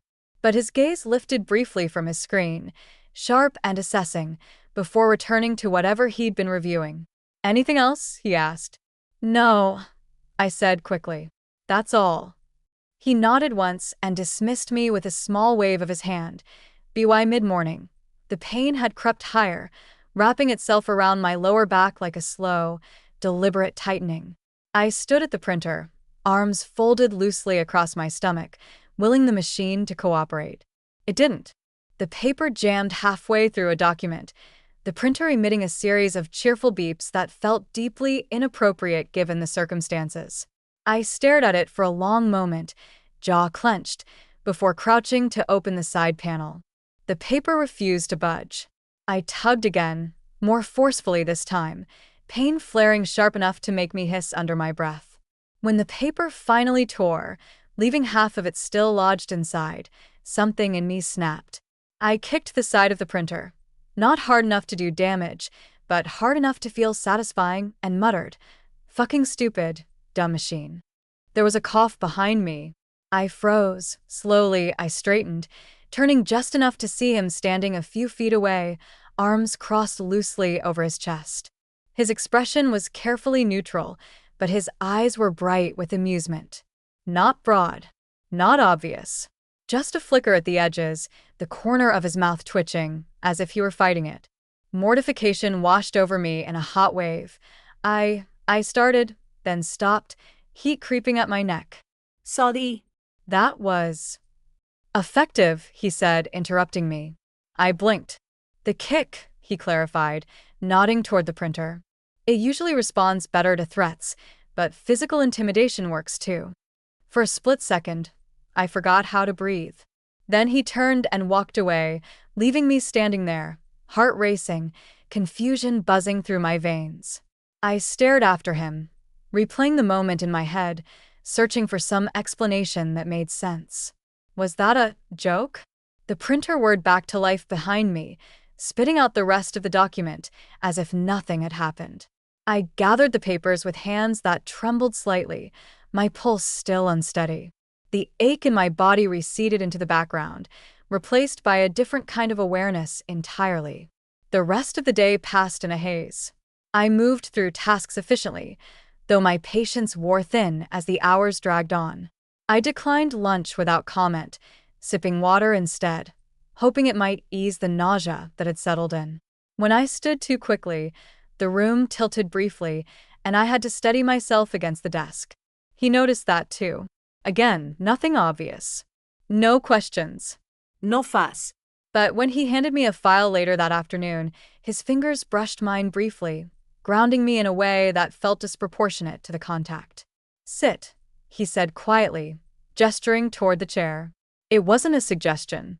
I obeyed, easing myself down carefully, grateful for the reprieve even as I wondered why he'd bothered to notice at all. An hour later, he appeared at my desk again, keys in hand. "I'm heading out early," he said. "Dinner engagement." "Oh," I replied, surprised. "Okay. There won't be anything else today," he added. "You can leave as well." Relief flooded me so quickly it made my eyes sting. "Thank you," I said, meaning it. He nodded once and turned away, already halfway back to his office. I packed up slowly, savoring the thought of going home, of warmth and quiet, and the freedom to curl inward without worrying how it might look. As I left the building, the cool air hit my face, sharp and bracing, and I breathed deeply, letting it clear some of the fog from my head. At home, I kicked off my shoes and shed my clothes without ceremony, padding into the bathroom with a single-minded focus. I filled the tub with hot water, adding a generous pour of lavender oil, and stepped in carefully, sinking down until the water reached my shoulders. The relief was immediate. The heat seeped into my muscles, loosening the tight knots that had formed over the course of the day. I leaned my head back against the porcelain, eyes closing as I exhaled slowly, letting the tension drain away. My mind, freed from the need to concentrate on tasks, wandered. Unhelpfully, his face surfaced without warning, unbidden and persistent. The way his mouth had twitched at the printer. The quiet authority in his voice when he'd told me to sit. The way he dismissed the rest of the day with a lie so transparent I was almost embarrassed I hadn't seen it for what it was. He hadn't had dinner plans. I was sure of it now. The realization settled somewhere deep in my chest, warm and unsettling. I shifted in the tub, water sloshing softly around me, and tried to redirect my thoughts to something safer. A book I'd been meaning to read. The errands I needed to run over the weekend. It didn't work. His presence lingered, filling the small space of the bathroom as if he were really there. I imagined him standing in the doorway, expression unreadable, watching me with that steady gaze that always made me feel slightly off balance. The thought made my breath hitch. I sank lower into the water, grounding myself in the physical sensations, the heat, the faint scent of lavender, the steady rhythm of my own breathing. Exhaustion tugged at me, heavy and insistent. My eyelids fluttered. When I came up for a breath, the air was warmer. I opened my eyes. He stood at the edge of the tub. My heart leapt into my throat, panic and something else tangling together as I stared up at him. He looked exactly as he had that afternoon, composed, controlled, but his gaze was darker now, intent in a way that made my skin prickle. "You shouldn't be here," I whispered, scared that he'd vanish if I spoke too loudly. Chapter 9. He didn't answer. He just looked at me, standing there at the edge of the tub as if he belonged in the small, steam-softened space. Water lapped faintly against porcelain, the sound too loud in the sudden stillness. My heart hammered so violently, it felt like it'll jump out of my chest. "You shouldn't be here," I said again, though the words felt thin, unreal, like they were drifting through someone else's mouth. His gaze dropped, slow and deliberate, following the line of my shoulders, the curve of my collarbone just visible above the water. Heat pooled low in my stomach, unfamiliar and alarming in its intensity. "Ilara," he said again.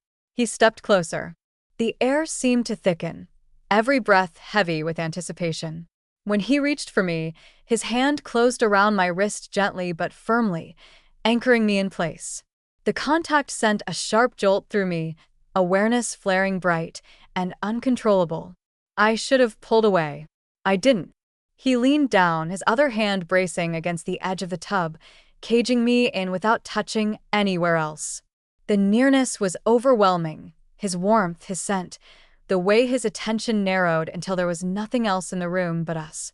His thumb brushed over the inside of my wrist, slow, deliberate. I inhaled sharply. His face inched closer, those glacial eyes pulling me in deeper and deeper. Our lips met with deliberate slowness. Just a peck. Then another and another, each kiss igniting our hunger more and more. "I need more," I whispered against his lips. A lazy smile tugged at his lips, and he loosened his tie. Then, in a frenzy, he got in the tub with me, our lips meeting with burning passion. Water sloshed around us, falling on the floor, but we didn't care. I gripped his soaked collar, pulling him deeper into me as his palms held my face. My bare skin rubbed against his clothed one, making me sensitive. I moaned, arching my neck. Then, my head struck the marble edge of the tub, pain exploded white-hot, snapping everything apart. I gasped and jolted upright, water sloshing violently over the sides as my heart slammed against my ribs. The bathroom was empty. Silent. Steam curled lazily toward the ceiling, indifferent to my humiliation. "Oh my God," I whispered. I pressed a hand to my temple, breath coming too fast, cheeks burning as the images replayed in ruthless clarity. My stomach flipped, mortification flooding me so completely it was almost dizzying. It had been a dream. Just a dream. I scrambled out of the tub, nearly slipping on the wet tile in my haste, grabbing a towel and wrapping it around myself with shaking hands. I didn't let myself think. Thinking was dangerous. Thinking led right back to him, to the way he'd looked at me, To the feeling of his hands, I dressed quickly, movements jerky and uncoordinated, then fled to my bedroom as if the bathroom itself had become incriminating. I crawled under the covers and squeezed my eyes shut, willing sleep to come back and erase everything. It didn't. Every time I drifted, the images surfaced again, vivid and unwelcome. His voice, his mouth, the impossible intimacy of it all. By the time morning came, I was exhausted and acutely aware of the fact that I had to see him. The office was cool when I arrived, winter sunlight slanting through the tall windows. I set my bag down with more force than necessary and focused on arranging my desk, giving myself something neutral to concentrate on. It didn't help. When he stepped out of his office, my mind betrayed me instantly. The memories surged forward, uninvited, my body reacting before my thoughts could catch up. Heat rushed to my face. I looked down mortified, hoping he hadn't noticed. He had. "Ilara," he said, frowning slightly. "Are you okay?" "Yes," I said too quickly. "You're flushed," he continued, stepping closer. "Do you have a fever?" Before I could respond, he reached out, the back of his hand lifting toward my forehead. I recoiled instinctively, stepping back with a sharp intake of breath. "I'm fine," I blurted, far louder than necessary, still bended backwards. It's hot in here."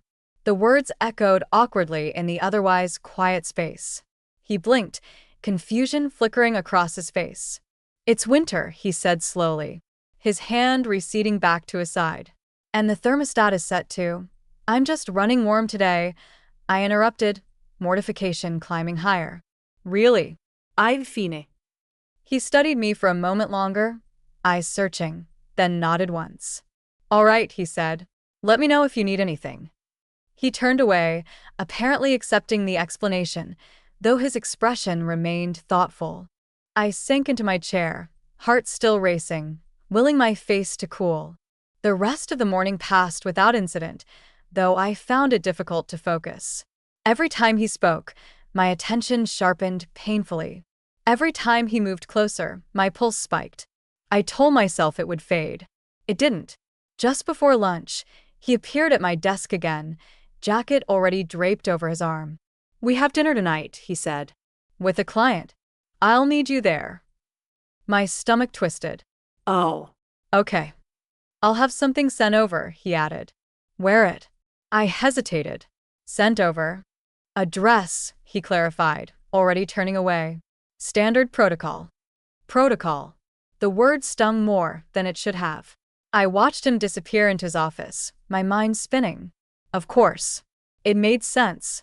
My wardrobe was distinct, outdated, even. I'd known it stood out the moment I'd walked into this place. He probably didn't want to be embarrassed because me. Still, the thought that he'd noticed enough to arrange a replacement made my chest feel tight. The dress arrived mid-afternoon, delivered neatly folded in a garment bag with no note attached. I waited until the office was nearly empty before slipping into the restroom to change. It fit perfectly. Simple. Elegant. Different from the clothes I usually wore. It had a midnight blue flared skirt and fitted blouse with flowy, organza sleeves. The color reminded me of his eyes. I studied my reflection, unsure how to reconcile the person staring back at me with a version of myself I carried in my head. I wore my coat over it before leaving, heart pounding as I stepped out into the evening chill. The restaurant was upscale but understated, warm light spilling onto the sidewalk. He was already there when I arrived, speaking with the host, posture relaxed in a way I rarely sawed. I paused just inside the entrance, waving my hand. His gaze flickered to me and he nodded briefly. I slipped my coat off and adjusted the dress, smoothing the fabric, tucking a stray strand of hair behind my ear. When he turned back toward me, his movement slowed, then stopped entirely. He stared, his gaze doing a sweep of my whole body, then coming back to my face. People passed by him, but he didn't move. I frowned, a flicker of concern cutting through my nerves. "Damien." I reached out and touched his arm lightly. He blinked, as if shaking himself awake, then cleared his throat. "Yes," he said, voice rougher than usual. "Sorry." His gaze dropped deliberately this time, jaw tightening as he turned back toward the host. We were seated moments later, joined by the client, a man older than Damien by at least a couple decades, his smile too practiced, his eyes lingering in places that made my skin crawl. The discomfort set in quickly. He leaned too close when he spoke, his leg brushing mine under the table more than once. I adjusted my chair a little further, and he noticed. His jaw ticked. A few times, the man tried to reach across the table for my hand. Each time, Damien shifted, repositioning himself so his shoulder blocked the line of contact, his arm resting casually along the back of my chair. His jaw ticked some more. When the client laughed too loudly, Damien's expression hardened. When the man reached toward me again, Damien intercepted smoothly, redirecting the conversation, his tone icy and controlled. I noticed it all, even if I didn't fully understand it. I took it as professionalism. Courtesy. Nothing more. The dinner dragged, but eventually it ended. Damien stood immediately, placing himself between me and the client as we said our goodbyes. In the car, silence settled around us, comfortable and unforced. "I'm sorry about tonight," he said after a few minutes. I didn't know he'd be there. If I had. "It's okay," I said, warmth blooming unexpectedly in my chest. "Really?" Alla fine. He nodded, though his grip on the steering wheel remained tight. When he pulled up outside my building, he glanced over at me. "Thank you," he said quietly. "For coming." "Of course." I stepped out into the cold night, heart still racing, and watched as his car disappeared down the street. I didn't trust myself to think about why. Chapter 10. He told me about the trip like it was nothing. As if he were mentioning a calendar shift or a meeting moved by an hour, not a full day outside the city, with only the two of us. I stood at my desk with a folder in my hands, nodding automatically while my mind scrambled to catch up. "Lux View," he said, already pulling on his coat. "We'll review the layout in person. Adrian has arranged access." My grip tightened slightly. Lux View. The project. The one I'd spoken about too honestly during the interview. The one I'd critiqued without knowing it belonged to one of his closest friends. The one that had somehow, impossibly, worked in my favor. "Okay," I said, aiming for calm. "When are we leaving?" Now.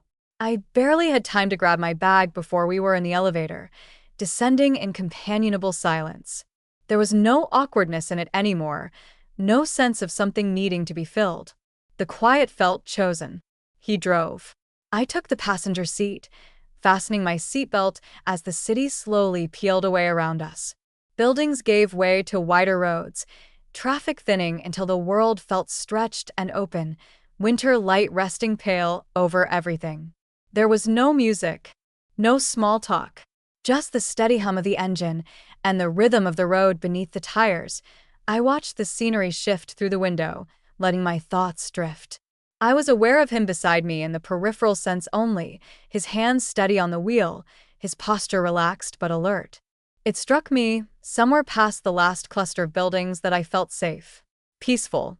Lux View rose out of the landscape like something unreal. Gated, expansive, immaculate. The kind of place that felt carefully removed from the rest of the world, insulated by wealth and intention. Clean lines, manicured greenery even in winter, glass and stone arranged with architectural confidence. Adrian met us near the entrance, greeting Damien with an easy familiarity that immediately set him apart from the other men I'd met in this orbit. "Ilara," Damien said, gesturing toward me. "This is Adrian." Adrian smiled warmly. "So you're the one." I blinked. The one. "The reason I got a 6-page voice note about urban flow and community accessibility," he said, amused. Heat crept up my neck. "I'm sorry." He laughed. "Don't be. It was needed." The survey took most of the afternoon.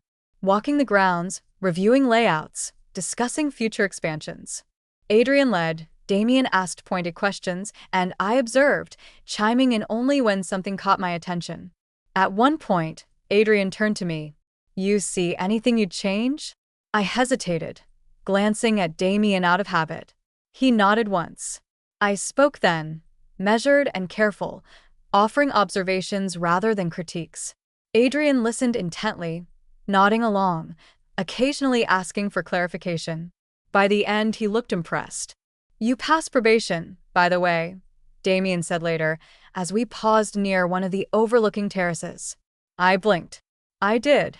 "Yes," he said simply. "Contract's been extended. 6 months." Something warm unfurled in my chest. "Thank you," I said quietly. "It comes with more responsibility," he added. "I'm ready." He studied me for a moment, then nodded again, satisfied. Dinner was held inside the facility, a high-end restaurant tucked discreetly away from the residential units. Everything about it whispered exclusivity: the lighting, the spacing, the way the staff moved with quiet efficiency. I took it all in with wide-eyed wonder, trying not to stare. This was a world so far removed from anything I'd known that it felt almost fictional. Even if I worked my entire life, climbed every rung available to me, I wasn't sure I'd ever belong somewhere like this. At one point, I spotted someone familiar across the room. No. Not familiar. Famous. My breath caught. I immediately looked away, schooling my expression, but I must have failed spectacularly because Adrian laughed. "Was that who I think it was?" I asked Adrian, wide-eyed. "Yeah. He's a resident here," he replied easily with a smile. I sneaked another glance at the man whose posters covered my bedroom walls back when I was a teenager. Damien glanced over, then back at me, one eyebrow lifting slightly. "Try to contain yourself," he said dryly. I bit my lip to keep from smiling. Throughout dinner, Adrian directed most of his attention toward me, asking questions, laughing easily, clearly curious. I answered politely, aware of Damien beside me growing increasingly quiet. He leaned back in his chair, posture stiffening, jaw ticking in a way I'd come to recognize as irritation. When Adrian leaned closer to hear me over the low hum of the restaurant, Damien shifted, placing his arm casually along the back of my chair. The contact was light, protective. I didn't think much of it. The waiter arrived, listing specials with practiced enthusiasm. "We recommend the firecrust," he said, gesturing toward the menu.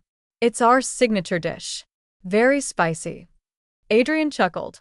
"Careful with that one." "How spicy could it be?" I said, emboldened by curiosity. "Oh, you have no idea," Adrian warned, getting up from the table and walking away to take a phone call. "I'll pass," Damien said immediately. I turned to him, amused. "You can't handle spice?" "I'd rather not set my mouth on fire," he replied. "And your butthole," I muttered absently. Silence slammed down around the table. My brain caught up exactly 1 second too late. I slapped a hand over my mouth, eyes widening in horror. "Oh my God. I am so sorry. That was so inappropriate." I wanted the floor to open and swallow me whole. What was I doing? Making but jokes? Had I lost my mind?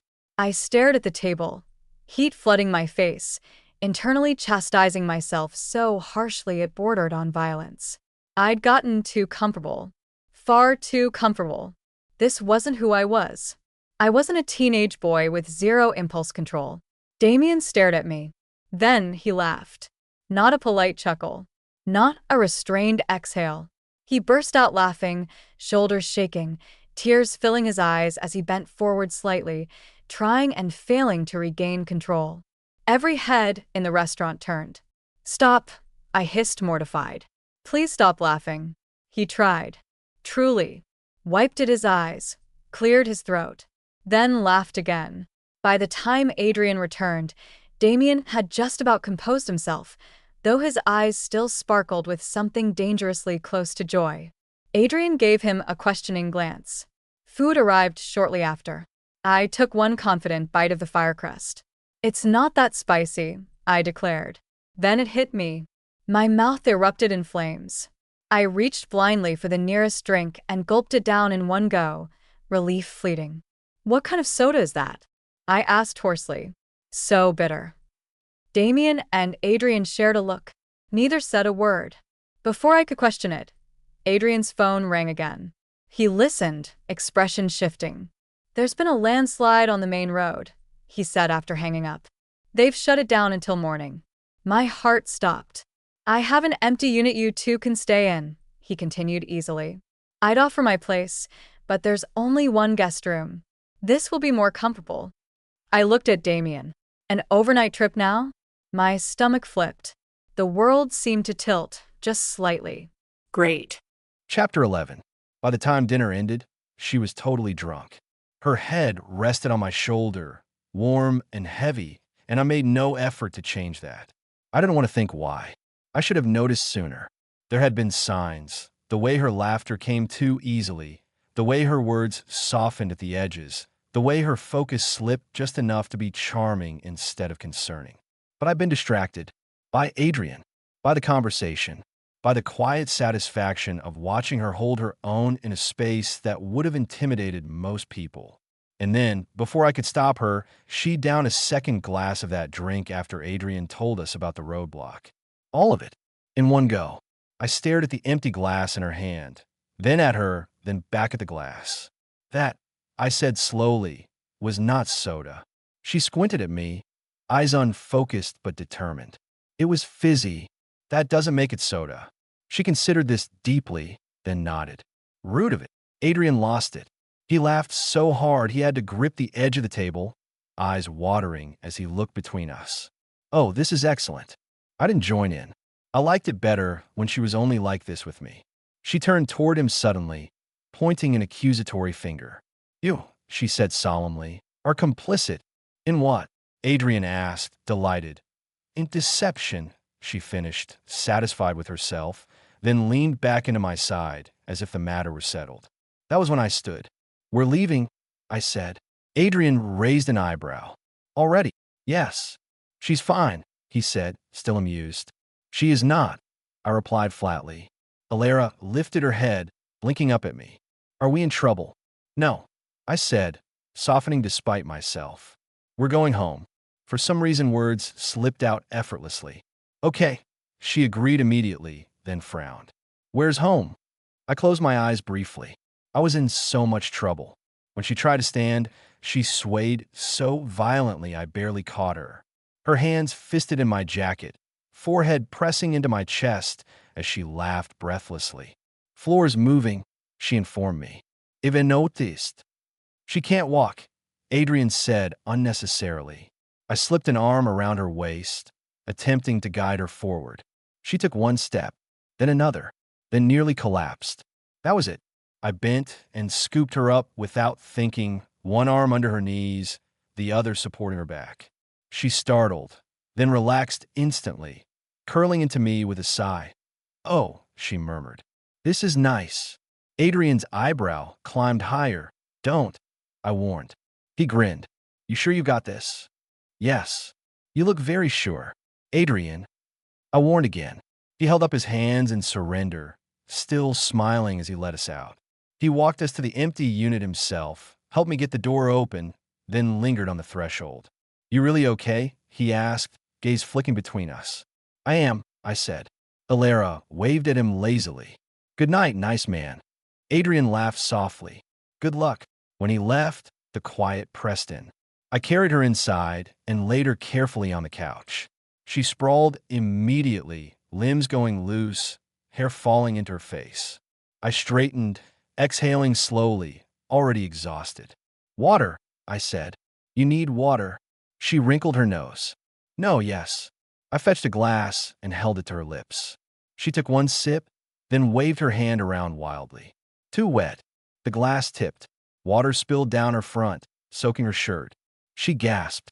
I'm under attack. I'm getting napkins, I said, turning away. I was halfway to the kitchen when I heard fabric rustling. I turned back just in time to see her tug her shirt over her head. I froze. She froze. We stared at each other. Hi, she said with a lazy smile, stretching her arms over her head. I looked away so fast I nearly gave myself whiplash. Put that back on, I said, voice strained. It's wet. I don't care. She considered this, then shrugged. Okay. She didn't put it back on. I grabbed the nearest throw blanket and tossed it at her, covering her completely. Stay, I ordered. She peeked out from under it, eyes wide and innocent. You're bossy. Yes. She smiled. I like it. I pretended I hadn't heard that. The next 10 minutes blurred into chaos. She decided she needed the bathroom urgently, then stopped halfway down the hall to announce she might throw up. I guided her the rest of the way, held her hair back as she leaned over the toilet, murmuring reassurances I didn't know I had in me. When it passed, she slumped against me, arms wrapping around my waist in an unsteady hug. "Thank you," she whispered. I stiffened. Then, carefully, I returned the embrace, trying my best to not let my hands linger on warm, bare skin. Eventually, I found a spare t-shirt in the linen closet and convinced her to put on. She protested, pouted, then complied, yawning dramatically. I guided her to the bed, pulling the covers up around her once she settled. She was asleep within seconds. I stayed, just for a moment. She shifted, murmuring something unintelligible, then whispered, soft and unguarded, "I worked really hard today, Mom." Something in my chest tightened painfully. I turned off the light and stepped away, more exhausted and more affected than I wanted to admit. Chapter 12. I woke up to a ceiling I didn't recognize. That was the first thing, the unfamiliar angle of light, the wrong shade of white, the faint hum of something mechanical that didn't belong to my apartment. For a moment, I lay still, disoriented, my body heavy and warm beneath unfamiliar sheets. Then panic slammed into me. I bolted upright, heart racing, eyes scanning the room in sharp, frantic movements. Clean lines. Neutral furniture. A large window overlooking manicured greenery. A door I didn't remember walking through. Where was I? The answer came in pieces, uninvited and merciless. Dinner. The restaurant. The drink. Oh no. My stomach dropped as memories began to surface, not smoothly, but in flashes, like an incriminating reel someone had spliced together, without mercy. Me taking my shirt off. In front of him. Me leaning over a toilet, retching, while him, held my hair back with quiet patience. Me hugging him. Clinging really. My arms wrapped around his waist like I belonged there. I let out a strangled sound and immediately dove back under the blanket, pulling it over my head as if it would make me disappear. I could never look him in the eye again. Never. Should I sneak out quietly? I wondered, heart pounding. Could I? We'd come in his car. I didn't even know where we were. Could I fake my own death? Develop amnesia? Move to another country? I pressed my face into the pillow, groaning softly. This was it. This was how people ruined perfectly good jobs, by getting drunk, stripping in front of their boss, and vomiting with enthusiasm. A knock sounded at the door. I froze. Alara? His voice, muffled through the wood. Come. Unbothered. Entirely too composed for someone who had witnessed all of that. I'm asleep, I said immediately, the words coming out too loud, too fast. There was a pause. Then the door opened just a fraction. I peeked out from under the blanket, mortification flaring as I met his gaze. His eyes were bright with unmistakable amusement, his mouth curved in a way that told me he was enjoying this far too much. "Meet me downstairs in 30 minutes, he said. "We're having breakfast with Adrian. There should be a set of clothes in the bathroom." He closed the door before I could respond. I lay there for a long moment, staring at the ceiling again, heart still racing, but slower now.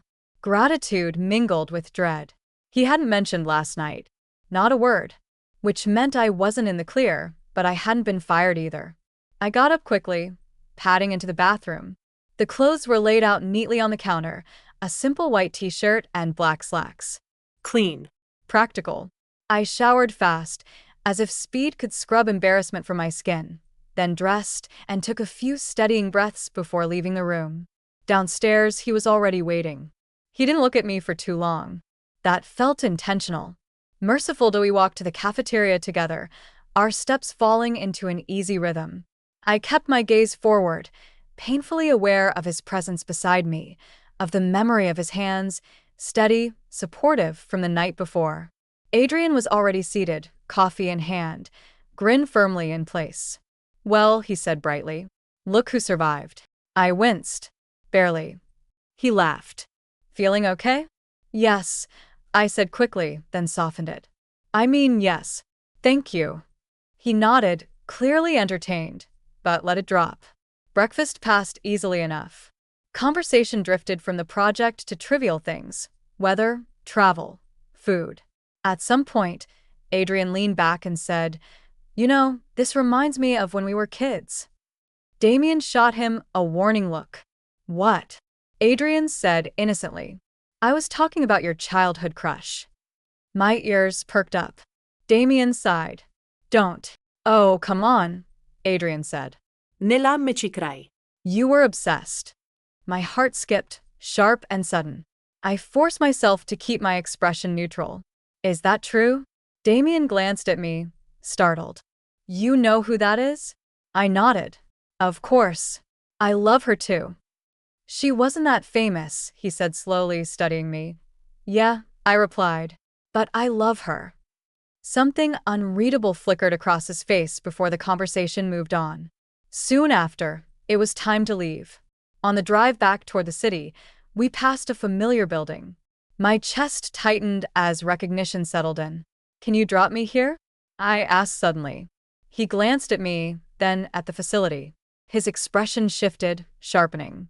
"Are you sure?" he asked gently. I nodded, nerves buzzing. I looked at the building again, my palms sweating and my heart thudding painfully. Then I looked at him, and before I could stop myself, "Would you like to come in?" He blinked. "Are you certain that's not too personal?" I took a deep breath. Yes. "I think I'd like that." I wasn't sure where the courage came from. Maybe I was borrowing his. The moment we stepped inside, doubt flooded me. But it was too late to turn back now. He followed after me quietly. No questions. My heart warmed at the thoughtfulness. Outside the room, I hesitated, hand hovering over the door handle. "We're meeting my mother," I said quietly. His eyes widened, but he didn't speak. Just nodded once. Inside, the room was bright with morning light. She sat by the window, hands folded neatly in her lap, hair brushed back carefully. For a moment, she looked exactly like the woman from old photographs. "Damien," I said softly. "Meet Nella McCrae, my mother." "Mom, this is my boss, Damien." He was shocked. Obviously, he was. He started at me, with wide eyes, then at my mom. He recovered quickly, though, stepping forward with a warm smile. "It's a pleasure to meet you." She looked at him, eyes sharp and curious. "Oh," she said. "You're handsome." I groaned. He laughed. "It was a good day." She remembered me. Said my name clearly, with recognition that made my throat tighten painfully. We spent the morning talking, laughing, playing simple games. She was bright and present, teasing Damien shamelessly while he charmed her effortlessly. I stepped aside briefly to speak with Amy, her nurse. "She's having a good day," Amy said softly. "It happens less often now." I nodded, blinking back tears. Amy glanced toward the room, where Damien was laughing at something my mother had said. "He's a keeper." I hissed, "He's my boss." "So," Amy said, unimpressed. We stayed together for the entire day. Played games, laughed at old memories. He felt like an old friend too, seamlessly fitting in, like he belonged there with us. When it was time to go, I said goodbye slowly, committing every detail of her smile to memory. In the car, I told him about her. How she was diagnosed with early-onset Alzheimer's at the height of her career. The hard days when her condition worsened and the agency let her go. I had just turned 19 then. I did my best to take care of her, but I couldn't, so I admitted her in a facility and worked 3 jobs to pay for it. He listened without interrupting. At a red light, he reached over and squeezed my hand. "That must have been very hard," he said, looking directly into my eyes with quiet confidence and warmth. "You did a great job." My eyes filled immediately. I turned toward the window, swallowing thickly. The rest of the drive passed in comfortable silence. And for the first time in a long while, I didn't feel quite so alone. Chapter 13. The problem announced itself at 4:47 in the afternoon, when the office was already thinning and my brain had started packing up for the day. The screen froze. I clicked around, but nothing. The cursor stayed suspended mid-blink, the spreadsheet locked in place like it had decided to become a still life. I clicked once, then twice. Nothing. No, imutarat lean incluse. Don't you dare. I look at Damien through his glass wall. He was clicking around on his computer too. Our eyes met, and he came out. What happened? He asked. It stopped, I said helplessly, staring at my unfinished chart. He came around the desk, close enough that I could feel the heat of him at my back as he peered over my shoulder. I was acutely aware of our nearness. Did you save it? He asked. Yes, I said. Obviously. I'm not feral. A pause then, quietly. That wasn't an accusation. I glanced back at him, ready with a retort, and stopped. He was smiling. Not fully. Just enough to soften the lines of his mouth, enough to make his eyes look warmer than usual. The moment stretched, suspended. Then the screen went black. We both stared at it. Great, I said faintly. He exhaled through his nose. Call IT. I did. They answered on the fourth ring, sounding harried and distant, like someone already halfway home. Yes, the technician said after I explained. We're aware of the outage. The server is down. It's building-wide. Should be back up in 2 to 3 hours. I closed my eyes, rubbing my temples. We have a deliverable due tomorrow morning. Yes, he said cheerfully. Good luck with that. I cursed internally. When I hung up, Damien was watching me with that intense stillness he got when something didn't go according to plan. We can't leave, I said. You can go. I'll stay and finish up, he said reluctantly, giving me an out. No way. It's way too much for one person. I'll stay. I don't exactly have someone waiting for me at home anyway. I rambled unnecessary to make a point.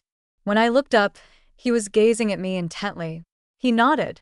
Suit yourself. By 5:15, the office was empty. The lights dimmed automatically, shifting into evening mode. The hum of the building changed pitch, quieter now, more intimate. Outside the windows, the city deepened into gold and shadow, traffic threading light through the streets below. I kicked off my shoes under the desk without thinking, curling my toes into the carpet. Damien noticed. He always noticed. He didn't comment. Just loosened his tie, tugged it free, and draped it over the back of his chair before rolling his sleeves up to his elbows. My eyes lingered on his vein of forearms before I mentally slapped myself.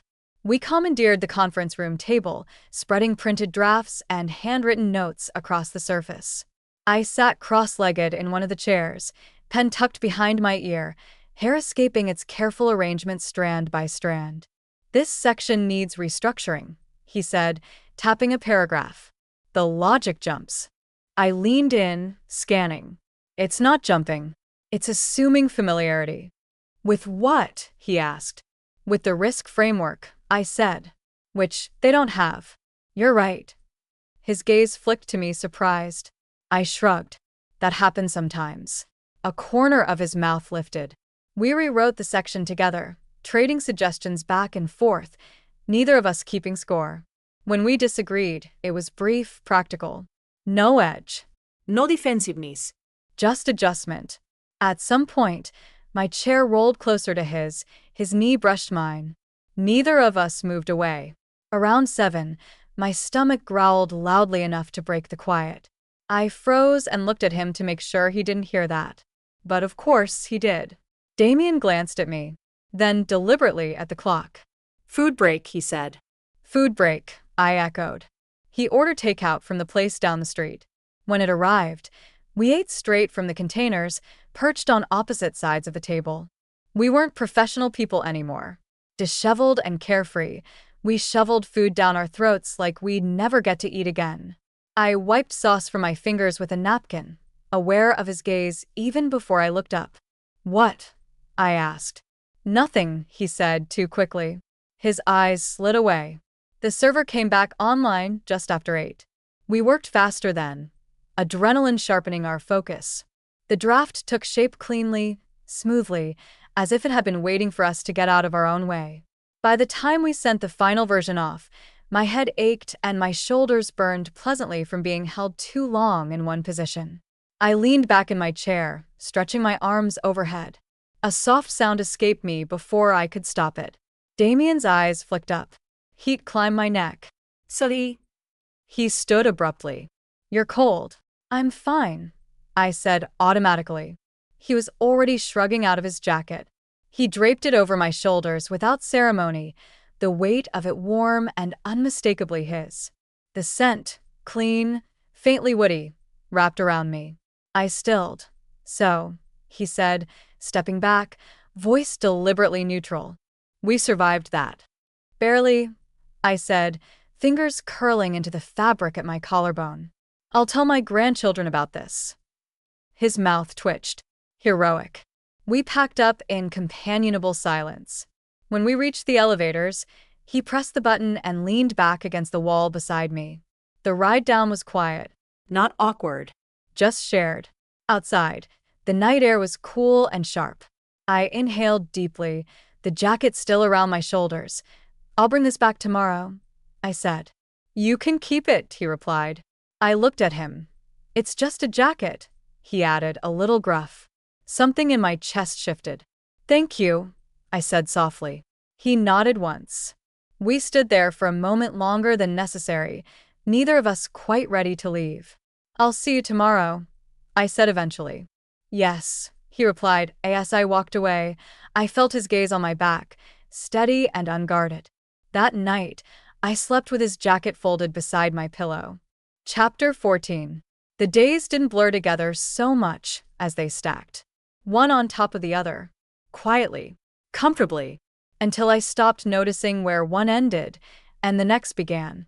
We stayed late more often than not because we were behind. Damien hated inefficiency, but because there was always one more thing to adjust, one more line to tighten, one more call that could just as easily be made in the evening. By the time I noticed the pattern, it already felt established, as though it had always been this way. Takeout became the marker of our nights. He never ordered the same thing twice, different restaurants, different dishes, yet I always liked what he chose. It was like someone had been quietly cataloging my likes and dislikes for months and handed the file to Damien, so he knew exactly what to order. We ate between documents and deadlines, trading observations that were technically about work but never stayed there for long. He made dry remarks that caught me off guard. I replied before I remembered to filter myself. Sometimes I laughed outright. Sometimes he did too, quick, startled sounds he tried unsuccessfully to rein in. He stopped micromanaging me. I didn't notice at first. The shift was subtle. Handle this, instead of instructions. What do you think? Instead of directives. A pause that invited input instead of closing it off. The first time he asked my opinion outright, I actually looked up from my screen. Me? I said. Yes, he replied, already turning his chair toward me. I explained my thinking carefully, expecting him to interrupt, correct, redirect. He didn't. He listened, then nodded once. Do that, he ordered, already going back to his work. The trust landed somewhere deep and warm, unsettling in how quickly it settled there. The physical closeness followed naturally, as if the space between us had always been provisional. I leaned over his desk to point something out, my arm brushing his shoulder. He didn't move away. Sometimes, he leaned closer instead, our heads bent over the same screen, shoulders nearly touching. Once, our hands reached for the same folder and collided, fingers grazing long enough for awareness to spark before we both pulled back. Neither of us commented. One evening, the office lights dimmed automatically while we were still working. The change startled me. I glanced up at the windows, surprised by how dark it had gotten. Stay, he said, when I shifted in my chair, but I stilled. I wasn't. I know, he said softer. Just finish this section. So I did. Later, while I was reviewing a report, I felt it, that sensation of being watched. I looked up instinctively. Damien was already looking at me, not assessing, not distracted, just present. Our eyes held. He didn't look away right away. Something flickered across his face, surprise, maybe, or restraint, and for a moment, the air between us felt stretched thin, like a held breath. Then he cleared his throat and turned back to his screen. I sat back, pulse racing, telling myself it was nothing. It's just work. That was the lie I clung to. But in the back of my head, I had a feeling that something was building here. Something was filling the space where nothing existed before. The errand came late on a Thursday. He handed me a folder, without looking up. Take this to Adrian's office. He needs it tonight. Okay, I said, standing. Adrian's office was quieter at this hour, the hallways echoing faintly. He looked up when I entered, surprise quickly giving way to interest. Alara, he said. How are you? You look like you're in a hurry. Always, I replied, handing him the folder. He skimmed it, then set it aside. Sit for a minute. I hesitated, then did. He studied me openly, head tilted. I'll be blunt, he said. I'd like you to work with me. My stomach dropped. What? As an advisor, he clarified easily. I've really liked all the input you've given about my business, so far. You were right about the security issue. Upon investigation, we found out that some of the residents have been threatened by paparazzi with compromising photos and extorted for cash. Others left simply because they didn't want to be the next victim. I thought about it deeply, pride flickering inside me. I can't, I said eventually. He smiled faintly. I know. Damien's probably going to kill me for this. The words landed heavier than they should have. I'm not interested, I said, firmer now. Not now, he agreed. But keep my card. He slid it across the desk. I stared at it, then picked it up slowly. I'm not promising anything. I'm not asking for a promise, he said. Just consideration. The walk back felt longer than usual, my thoughts tangled and loud. When I returned, Damien was still at his desk, sleeves rolled up, focused. Did something happen? One look at my face and he was immediately alert. I forced a smile. Everything's fine. He studied me for a moment longer than necessary, then nodded, accepting the lie. I sat down, Adrian's card heavy in my pocket, my chest tight with something I didn't yet have a name for. Comfort had turned into attachment without my noticing. And now the lines were blurring, quietly, dangerously, in ways I wasn't sure I was ready to confront. Chapter 15. The day was supposed to be simple. A site visit. An hour, maybe 2 max, notes taken. Photos snapped. A polite handshake with a client who would nod thoughtfully and say things like synergy and brand presence before disappearing back into their life. I'd worn sensible shoes for it. A neutral blouse. My hair pulled back. Everything about me prepared for practicality, which was how I knew, later, that the day had lied to me from the start. We were barely 10 minutes past the amusement park gates when Damien's phone rang. He slowed his stride but didn't stop walking, listening with that familiar stillness he got when he focused, shoulders squared, jaw set, attention narrowing. I hovered a step behind him, already pulling my tablet out of my bag. Yes, he said. Then, after a pause, I understand. Another beat. We're already here. I glanced up. No, he continued calmly.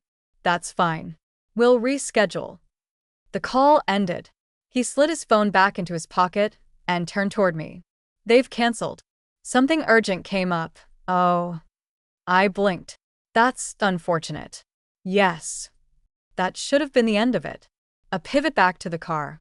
A return to spreadsheets and timelines and the quiet rhythm we'd fallen into over the past weeks. But instead, we stood there. Behind him, the amusement park pulsed with color and sound, music drifting on the air, laughter rising and falling, the mechanical whir of rides looping overhead. A roller coaster screamed somewhere in the distance, the sound sharp and exhilarating and entirely unlike my usual days. I hadn't realized I was staring at the park behind him until he nudged me. Alara? Sully? I shook myself. My gaze drifted again, helplessly this time. The lights. The movement. The sheer joy of it all. I've never been to an amusement park, I said. The words slipped out before I could soften them, tuck them away, make them smaller. They hung between us, fragile and exposed. Damien stilled. Completely. He turned to look at the park behind him, and then back at me. Never, he asked. I shrugged, suddenly self-conscious. Not really. There wasn't time growing up. And later, I trailed off, lifting one shoulder. It just never happened. For a moment, he said nothing. Then he glanced toward the park. Back to me. Toward the exit. His brow furrowed slightly, as if he were weighing something invisible. We should go, I said quickly. There's work at the office. I turned toward the parking lot, already moving, relief and disappointment tangling in my chest. Alara. He called out, his tone thoughtful. I stopped. We're already here, he said again. I turned back, confused. Damien, 1 hour, he said, tone measured. We can stay for an hour, then we'll go back. We scheduled the meeting for an hour anyway. I laughed despite myself. You're kidding, I'm not. The corner of his mouth twitched. He hesitated. Just for a second. Then, more quietly, come with me. Something in my chest tipped. Are you serious? Yes. I searched his face for irony, for calculation. Found neither. I don't. I started, then stopped. Took a breath. Okay. His eyes darkened, just slightly. Okay, he repeated. Walking through the park felt like stepping into another world. Sound wrapped around me immediately. Music, laughter, the clatter of games and rides. Colors everywhere. Movement everywhere. I turned slowly, taking it all in, feeling foolishly lightheaded. Damien stayed close, a steady presence at my side. He handed me a ticket without comment, our fingers brushing briefly. The contact lingered longer in my awareness than it should have. You can lead, he said. Dangerous offer, I warned. I trust you, he teased. That word, trust, settled warm and heavy in my chest. We started with the games. I discovered very quickly that Damien was not good at them. At all. His first throw missed the target entirely, the ball ricocheting off something it absolutely should not have hit. He stared at the setup like it had personally offended him. I bit my lip. Failed. A laugh escaped, sharp and unrestrained. He shot me a look. Don't. I laughed harder. This thing is rigged, he muttered, adjusting his stance with grave seriousness. Sure, I said. That's what it is. By the third miss, he was scowling openly. I took the ball from him gently. May I? Be my guest. I threw the ball. Bullseye. His head snapped toward me. You cheated. I did not. I laughed. Again. I did. Another hit. He stared at me like I'd revealed a secret identity. How? I shrugged, grinning. Practice. He exhaled through his nose, something like a laugh hiding in the sound. Eventually, he won me a prize. A ridiculous plush thing with oversized eyes and too much stuffing. He handed it to me without ceremony. Here. I took it reverently. I will treasure this forever. He shook his head, a smile blooming on his face. He watched me tuck it into my bag, his expression unreadable but intent. The roller coaster came next. I didn't realize he disliked rides until we were strapped in and ascending. His hands gripped the bar. His jaw was locked. You okay? I asked, trying and failing not to smile. I dislike this place, he said flatly. The drop came. I screamed. He did not. The sheer exhilaration of it caught me off guard. I felt like I was flying, untethered and free. I never thought I'd love the feeling of adrenaline rush so much. But when we stepped off, he moved a little slower than before, color high on his cheekbones. Damien? He asked, a little concerned. Fine. He didn't look fine. Was he staggering? You're dizzy. I laughed. No, yes. He glared at me. I grinned. This is excellent, I said. I will never forget this. Enjoy it while it lasts. We found a bench after that, sharing fries and a drink. The sun dipped lower, casting everything in gold. I don't usually do things like this, he said quietly. I looked at him. I can tell. I'm glad you did, though. He met my gaze then, really met it, something open and searching passing between us. For a moment, neither of us spoke. The drive back felt quieter. He dropped me off outside my building, the engine idling softly. Thank you, I said. For today. He nodded once. You're welcome. Then his hand lifted. Almost absently, He reached out and tucked a loose strand of hair behind my ear. The world narrowed. Our breaths mingled. The space between us shrank until we were just inches apart. And then, a sharp honk shattered the moment. I startled, laughing nervously. Good night. I was out of the car before he could respond, heart racing, cheeks burning.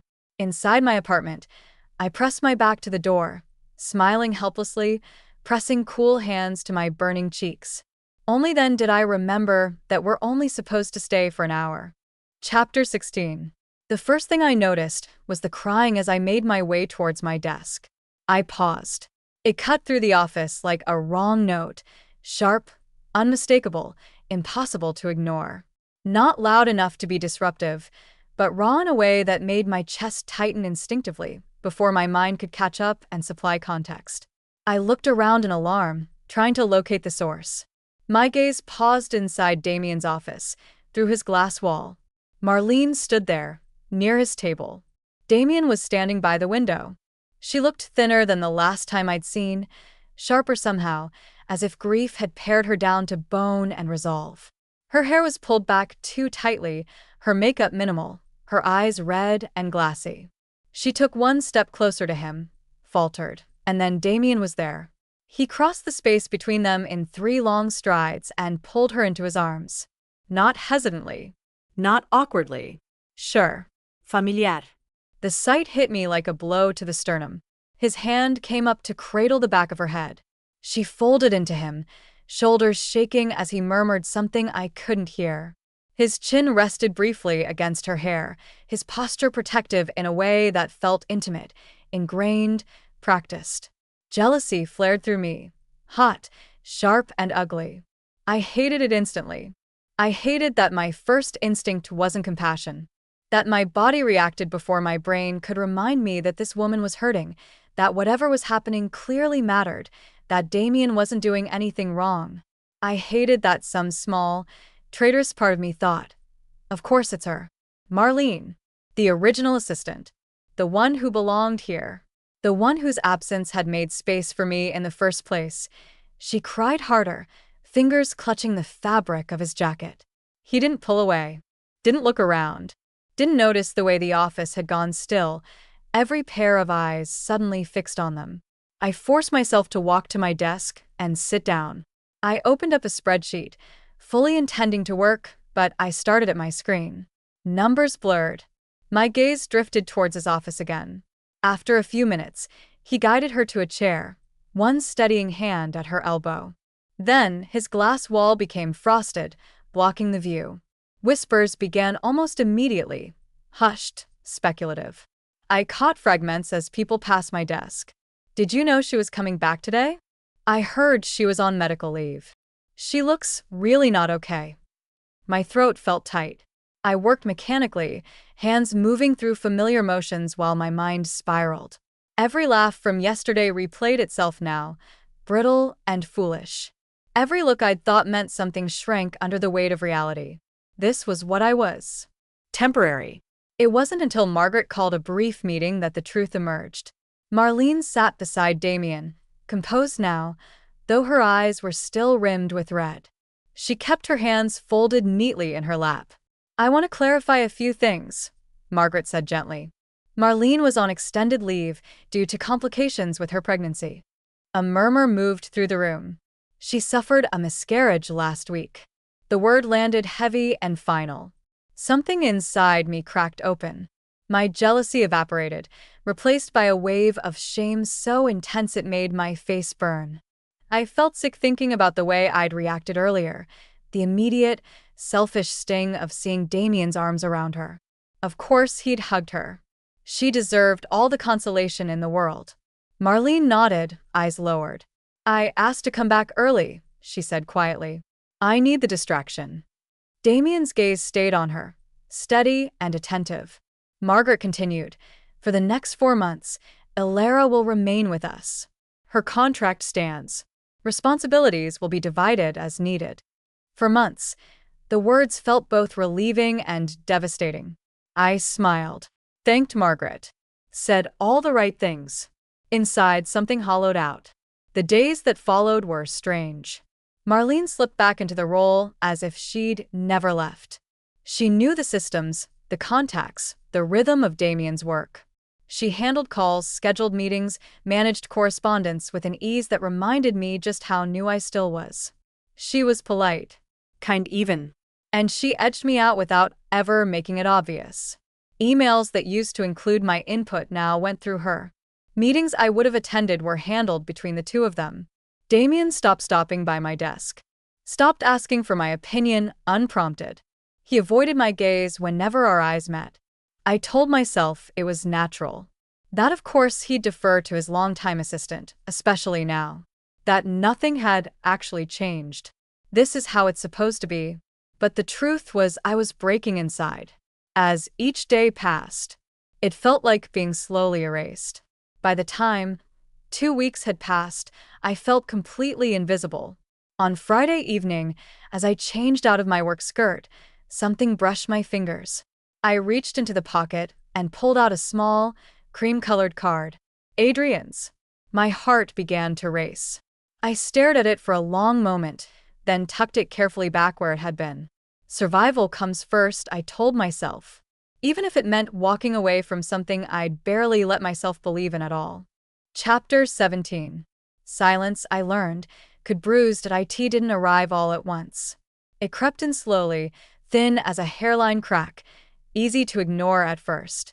A meeting he postponed and never rescheduled. A question answered by email instead of in person. A glance that slid past me as if I were part of the furniture, necessary but unremarkable. I told myself I was imagining it. I had become very good at that. The first time I tried to talk to him, it was small and safe. A work-related excuse, carefully chosen, neutral enough that it couldn't possibly give anything away. "Do you have a moment to go over the Lux View projections?" I asked, standing at the threshold of his office. He didn't look up from his screen. "Send them to Marlene. She'll consolidate." "Oh," I said stupidly. I'm running behind," he added, clipped but not unkind. Later. Later never came. The second attempt was less planned. It caught me off guard, how quickly the words rose in my throat when I saw him alone in the hallway, jacket slung over his arm. "Damien," I said, before I could stop myself. He paused, turned. Waited. There was nothing hostile in his expression. Nothing cold. And somehow that made it worse. Yes. I hesitated for half a second too long. In that space, the courage I'd gathered scattered like startled birds. "I just wanted to check if you still wanted me on the Revel account."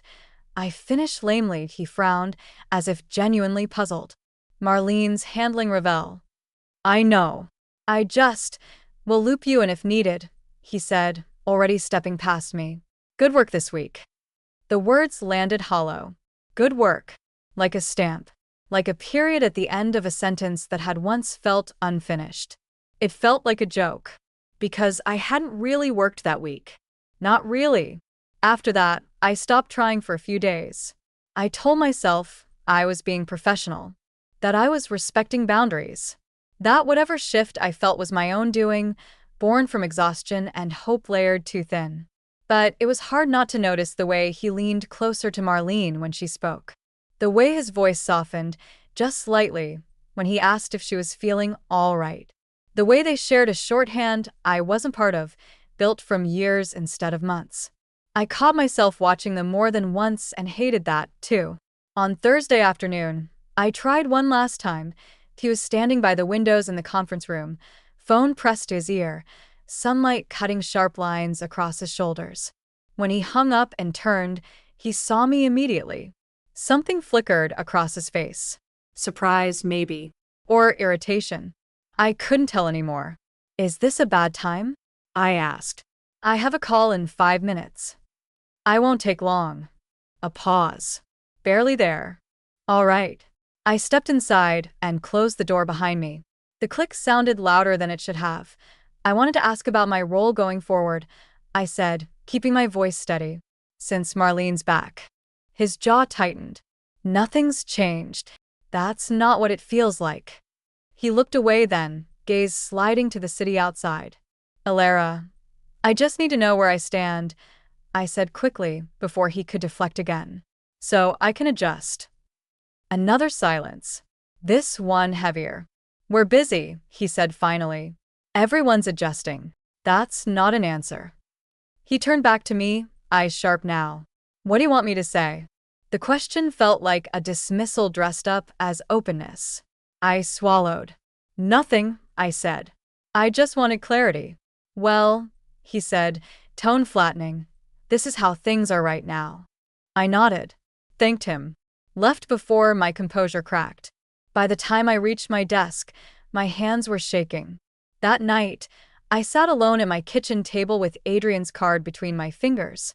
I had taken it out and put it back a dozen times over the past week, as if it might burn me if I held it too long. Survival comes first. The words came back to me with startling clarity. I dialed the number. He answered on the second ring. Alara? Yes, I said. My voice sounded steadier than I felt. It's me. I'm calling about the advisor role you mentioned. There was a pause. Then warmth. I was hoping you'd call. I won't accept, I said. The words tasted strange, bitter, and right all at once. If the offer still stands. It does, he said immediately. Are you sure? I thought of Damien's turn back, of unanswered questions, of the way the office had slowly made space for someone else while quietly squeezing me out. Yes, I said. I'm sure. The next morning, I handed Margaret my resignation letter. She read it twice, brows knitting together. Is something wrong? No, I said. And it was true in a way. An opportunity came up. She sighed softly. I was hoping you'd stay. So was I almost said. But I didn't. Damien asked to see me an hour later. I stood in his office again, the same place where so many small moments had accumulated without ever quite becoming anything solid. He looked unsettled. Confused. Margaret says you're leaving, he said. Yes. Why? I took a breath. Held it. Let it go. I've accepted another position. That doesn't answer my question. I met his gaze, finally. It does. He leaned back in his chair, studying me in a way that felt new and old all at once.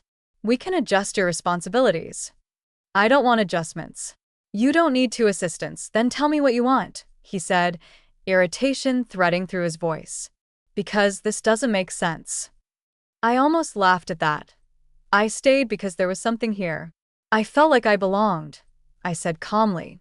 And now there isn't. His expression darkened. That's not true. Isn't it? I asked gently. He stood then, restless energy coiling tight. You're reading into things. Maybe, I said. But I can't keep doing that. You didn't even talk to me, he said. I held his gaze. I tried. For a moment, something unguarded crossed his face. Regret, maybe. Or realization. It passed too quickly. When is your last day? He asked. Today. He stared at me, something naked in his eyes, but then his gaze hardened. I see, he clipped. There were 1,000 things hanging between us. Unsaid. Unnamed. He didn't reach for any of them. Neither did I. When I left the office that evening, I didn't look back. I told myself it was the right choice. That whatever I'd felt had been one-sided, born from proximity and late nights and longing for something stable in the middle of chaos. I told myself I had imagined everything. Chapter 18. A whole month had passed since I started working for Adrian. On paper, everything was better. The role was bigger, advisor, not assistant, with real authority attached to it. People asked for my opinion and waited for the answer. My calendar was full in a way that felt intentional rather than frantic. The work itself was challenging in a way that energized me instead of hollowing me out, and Adrian trusted me openly, without hedging or second-guessing, without the careful distance that had always hovered between Damien and me like an invisible rule neither of us dared to break. My coworkers were kind. They invited me to lunch. They remembered my coffee order. They laughed easily and often, and when disagreements happened, they unfolded without sharp edges or silences that stretched too long. Did I had stability now. I had breathing room. And yet, there was a constant, low ache I refused to examine too closely. It followed me in quiet moments, on my commute home, in the pauses between meetings, when my hands moved automatically over my keyboard and my mind wandered without permission. I told myself it was habit, nothing more, that my body still expected a rhythm it had grown used to and hadn't quite let go of yet. I told myself I didn't miss Damien. Not really. I missed structure, intensity, the way time used to bend when we worked side by side, hours dissolving into something smaller and more focused. I missed his silences, sharp and demanding, the way they pulled my attention taut instead of pushing me away. I missed the version of myself that had existed in that space, alert, useful, seen in ways I hadn't fully understood until they were gone. I reminded myself, daily, that he had only ever been my boss. That whatever I'd felt had been proximity and exhaustion and hope layered too thin over long days and shared glances. A trick of circumstance, not meaning. And yet, he had called me. Twice in the first week after I left. Short conversations. Professional. Almost stiff. He'd asked how I was settling in. Whether the transition had been smooth. I had answered carefully. Politely, he hadn't called again. That silence hurt more than I wanted to admit. It felt like confirmation, quiet, definitive, that I had never mattered to him in the way I'd let myself believe. When Adrian asked me to attend a gala dinner with him, I said yes, without hesitation. It was work. Networking. Normal. The event was held in one of the newer hotels downtown, all glass and warm lighting, and the faint hum of money moving comfortably through the room. The dress Adrian's assistant handed me earlier that day was red, deep and elegant, fitted in a way that made me stand a little taller when I tried it on. The expense went on the company card without comment or ceremony. No guilt. No second-guessing. I arrived composed, hair swept back, makeup understated but deliberate. I laughed when people spoke to me, shook hands, made introductions. I was good at this. I knew how to listen, how to ask questions that made others feel interesting. For the first time in weeks, I relaxed. And then I saw him. Damien stood near the entrance, dark suit stark against the warm glow of the room. He looked thinner. Shadows sat beneath his eyes, giving him a tired, restless edge that hadn't been there before. Still devastatingly attractive. The air left my lungs in a rush I couldn't control. Our eyes met across the room. The moment stretched, taut and unbearable, filled with everything we hadn't said and all the ways I'd convinced myself I was over it. Then he moved. He crossed the floor with purpose, stride long and unhesitating, and before I could process what was happening, before I could even take a step back, his fist connected with Adrian's face. The sound was dull and awful. Adrian staggered, hands flying up as blood bloomed bright against his knuckles. Gasps rippled outward. Someone shouted. Chairs scraped against the floor as people scrambled back. "What the hell is wrong with you?" I shouted, already moving, adrenaline flooding my limbs as I reached Adrian's side, napkin in hand. Damien didn't look at me. His jaw was set, eyes blazing as he stared down at Adrian, who, infuriatingly, started laughing. "Hey bro, how are you?" Adrian said through the blood, wincing as he dabbed at his nose. Such fierce greeting. Adrian grinned. Damien scowled. The crowd thinned quickly, people retreating with the speed of those who knew better than to linger. "You went behind my back," Damien said, voice low and dangerous. Adrian shrugged, utterly unrepentant. "I hired talent." Damien's gaze flicked to me then, brief, sharp. He looked at me like I'd betrayed him. He turned away. The host intercepted him, voice hushed and urgent, clearly trying to de-escalate before the evening collapsed entirely. The music swelled again, hesitant at first, then steady, as if the room itself wanted to pretend none of it had happened. Adrian straightened, adjusted his jacket, and turned to me with a grin that was far too easy for someone who had just been punched. "Dance?" he asked. I stared at him, heart pounding, still caught between shock and anger, and something else I couldn't name. "Yes," I said finally, because I didn't know what else to do. We moved onto the floor, his hand warm and steady at my back, my steps automatic as my gaze searched the room without permission. His nearness did nothing to me. Why? I found Damien at the bar. He stood rigid, shoulders tense, a champagne flute clenched in his hand. Then it shattered. Glass fell to the floor, liquid splashing against polished stone. Blood streaked across his palm, red and startling against his skin. I took a step toward him instinctively. Adrian's hand tightened on mine, gentle but firm. "Let him go," he murmured. Damien didn't look back. He turned and walked out, leaving silence and broken glass in his wake.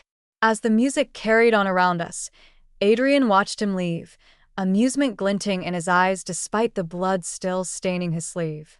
"Fascinating," he said lightly, with a huffed laugh. I stared at him, unsettled, my chest tight with a feeling that had nothing to do with intrigue or entertainment. This wasn't fascinating to me at all. It hurt. Chapter 19. The apartment was dark, lit only by the city bleeding in through the windows. Thin ribbons of light cut across the floor, sharp and fractured, like something already broken beyond repair.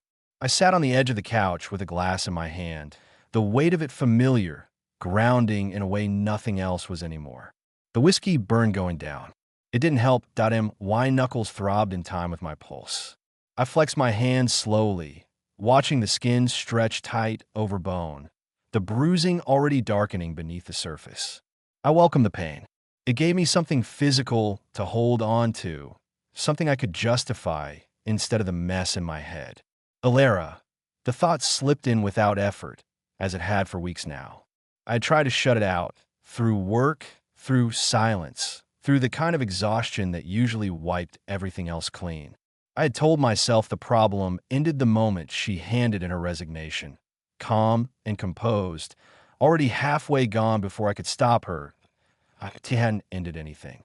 I could still see her in that red dress. The way the room had seemed to recalibrate around her. The shock on her face when I crossed the floor. The way she went to Adrian without hesitation. The way she didn't follow me when I walked out. The champagne glass shattered again in my memory, over and over. Blood on my palm. The sound it made hitting the floor. I poured another drink. The knock at the door barely registered. When it came again, harder this time. I frowned, irritation flaring briefly before being swallowed by something heavier. I didn't bother checking who it was. I already knew. Adrian let himself in like he owned the place. "You look like hell," he said, shutting the door behind him. "Go away," I muttered. He ignored me, walked straight into the kitchen, surveyed the counter, and reached for the bottle. "You're drinking the good stuff. That's how I know this is serious." He poured himself a glass and leaned against the counter, watching me in silence. I stared at the windows. The quiet stretched, thick and expectant. It broke me faster than anything else could have. "I didn't mean to hit you," I said finally, my voice rough. "I meant to walk past you." Adrian hummed. "Your fist disagreed." I laughed once, sharp and hollow. "I saw her with you. I saw her like that." And something in me just snapped. I took another drink, the words loosening despite myself. "I don't get jealous," I said. "I don't lose control. I stopped, jaw tightening. But watching her stand there with you." I trailed, still unsure of what exactly had enraged me so much. Adrian didn't interrupt. He didn't joke. He just listened, and somehow that made it worse. My grip tightened around the glass. "She made my office feel alive," I said quietly, and I let her walk out of it. I hadn't realized how exposed I was until the words kept coming, unchecked and slurred at the edges. I drove past her apartment more times than I can count, I admitted. Didn't stop. Just needed to know she was still there, that she existed outside of my head. Adrian said nothing. That was worse than any reaction.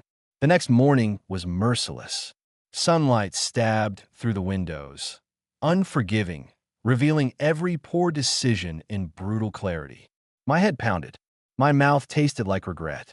Adrian was already in my kitchen, sipping coffee like he hadn't witnessed my complete unraveling hours earlier. "You punched me," he said cheerfully. "At a gala." "Don't," I muttered. "You punched me," he repeated, delighted. "Over a woman who doesn't even work for you anymore." I glared at him. "You went behind my back." He met my gaze calmly. "I hired someone who needed room to grow." "You stole her." "No, he said evenly. She outgrew the box you put her in. The words landed hard. She needed space, Adrian continued. Authority. Resources. You weren't ready to give her that. I looked away. She refused the offer at first, he added. My head snapped up. What? She said no, he said simply. The room tilted. She called me weeks later, Adrian went on. Quiet. Certain. Asked if it was still available. Something inside me caved. I was trying to create a position for her. I said, the confession dragging itself out. Something solid. Something that wouldn't make people question her competence or accuse her of favoritism. I scrubbed a hand over my face. I waited too long. Yes, Adrian said bluntly. You did. I bristled. This is about work. Adrian snorted. You're an idiot. I opened my mouth to argue and stopped. The sleepless nights lined up. The empty office. The month that had hollowed me out from the inside. I don't. I started, then fell silent.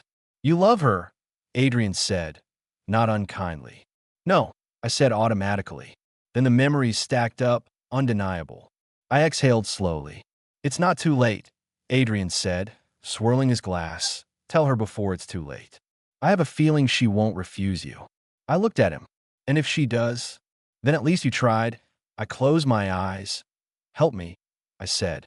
Adrian smiled, satisfied. Chapter 20.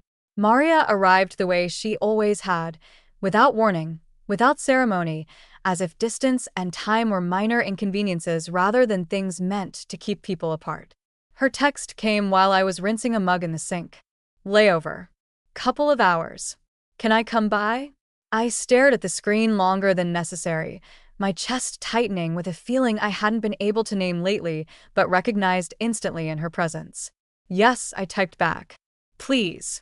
She showed up 20 minutes later with travel-wrinkled clothes and tired eyes, her hair pulled back loosely, her coat smelling faintly of cold air and something floral I couldn't place. The moment I opened the door, she took one look at my face and stepped forward, wrapping her arms around me before I could decide whether I wanted that or not. I exhaled into her shoulder. We didn't talk about it. Not immediately. She never forced to divulge. Instead, she let me simmer in it until I was ready to spill. We ate on the couch, knees tucked up, sharing noodles straight from the container the way we used to when we were younger and broke and convinced that comfort came from familiarity more than anything else. The city hummed quietly outside my windows, the night pressing close without intruding. For a while, it was easy. I told her about the new job, the title, the responsibilities, the way people actually listened when I spoke. I talked about Adrian, about how encouraging he was, how the environment felt open instead of constricting. I used words like grateful and lucky and stable, arranging them carefully, stacking them neatly, as if they were proof enough that I was fine. Maria listened without interrupting, her gaze steady and unreadable. When I finished, she didn't respond right away. She just tilted her head slightly and said, "That all sounds good." I nodded, relieved and oddly disappointed at the same time. Then she added gently, "But that's not what's weighing on you." The words slipped past my defenses before I could brace for them. The room felt suddenly smaller, quieter. I stared at my hands in my lap. He stopped calling, I said. Maria didn't ask who. He called a few times at first. I went on, my voice steady in a way that surprised me. Professional. Careful. And then nothing. I swallowed. It shouldn't matter, I said. I left. I chose something better. She waited. I keep telling myself it was just work, I admitted. That I was tired. That proximity does strange things to people. The words sounded hollow even to me. I told her about the gala, about seeing him across the room and feeling something in me lurch violently out of place. About the punch, the glass, the way he'd looked, not angry exactly, but unmoored. About how he left without looking back, and how that hurt more than anything else that night. I was furious with him, I said quietly. I still am. But I'm so worried about him. He looked so thin. He had dark circles. Is he not sleeping properly? Is he not eating? Is his hand okay? I looked at her helplessly, my lower lip wobbling. I miss him, I said finally, the truth landing softly but decisively. I miss him so much. His quiet strength, his supportive nods. A wet laugh left me. I was sure I look a little crazy, but I shook my head, almost smiling at myself. I keep saying he was just my boss. Maria's expression softened. You don't feel about a boss like that, she said gently. Adrian is your boss now. Do you feel like that for him too? No, God, no, I exclaimed as if the idea was outrageous. it was. Adrian is nice. But he isn't Damien? She spoke again, her voice quiet and certain. Love doesn't always announce itself. It doesn't show up clean or convenient or well-timed. I listened, my heart thudding painfully. Sometimes it arrives when you're already exhausted, she continued. When you're grieving something else. When losing someone feels disproportionate to what you think they were supposed to mean. She reached for my hand, her thumb warm against my skin. The truth settled slowly, then all at once. Not like a shock. Like recognition. I loved him. The realization didn't feel dramatic or overwhelming. It felt obvious. As if I'd been walking around it for months. Careful not to name it because naming it would mean admitting I wanted something I hadn't believed I deserved. I pressed my lips together, breathing through the weight of it. Maria squeezed my hand. If he were standing in front of you right now, she asked softly, and told you he felt the same, what would you do? The answer came, without hesitation. I'd stay. Not out of fear. Not out of need. Because I wanted to. Maria smiled then, not triumphant or relieved, just quietly pleased, and pulled me into a hug that felt like coming home. Later, after she'd left and the apartment had gone still again, I lay in bed staring up at the ceiling, the city lights flickering faintly through the curtains. I knew two things with perfect clarity. I loved Damien. And I wouldn't chase him. But if he came back, if he chose me, I wouldn't run. That knowledge settled into me like something steady and earned, and for the first time in weeks, I slept without dreaming. Chapter 21.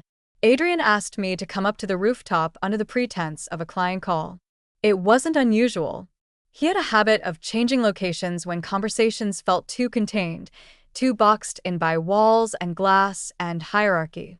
Sometimes we talked in hallways, sometimes in elevators, sometimes standing by windows with the city stretched out beneath us like a living map. So, I didn't question it. I grabbed my notebook, my phone, and followed his instructions without hesitation, stepping into the elevator and pressing the button. The door slid shut with a soft hum, sealing me inside with my own thoughts. The ride felt longer than usual. When the doors opened, the first thing I noticed was the quiet. The rooftop was open to the sky, the late afternoon air cool and clean, the city unfolding in every direction. Tables and seating were scattered thoughtfully across the space and used at this hour. For a moment, I wondered if I was early. Then I saw him. Damien stood near the far edge, flowers in his hands. He wasn't leaning casually or pretending ease. His shoulders were rigid, posture tight, as if he were bracing against something invisible. The bouquet looked almost out of place against the severity of his dark coat, soft color against restraint. His eyes locked onto mine the instant I stepped out. My breath caught. What was happening? For a second, I couldn't move. My body reacted before my mind could catch up, heart surging, skin prickling, 1,000 emotions colliding at once. Surprise. Relief, anger, want, fear. My instinct was immediate and sharp. I turned. Alara. My name stopped me mid-step. I didn't face him, my hand already on the elevator button, pulse pounding so loudly I was sure he could hear it. Please, he said quietly. Not commanding. Not sure. Don't go. Just stay. 5 minutes. If you still want to leave after that, I won't stop you. I hesitated. The conversation with Maria a week ago replayed in my head. I'd told her I'd stay. Slowly, I turned back around. I'm not here for a surprise, I said, my voice steadier than I felt. If this is some kind of misunderstanding, it's not, he said immediately. And I'm not good at this, so I'm just going to say things the way they are. If that's okay. I folded my arms over myself, more for balance than defense. You have 5 minutes. He nodded once, accepting the boundary.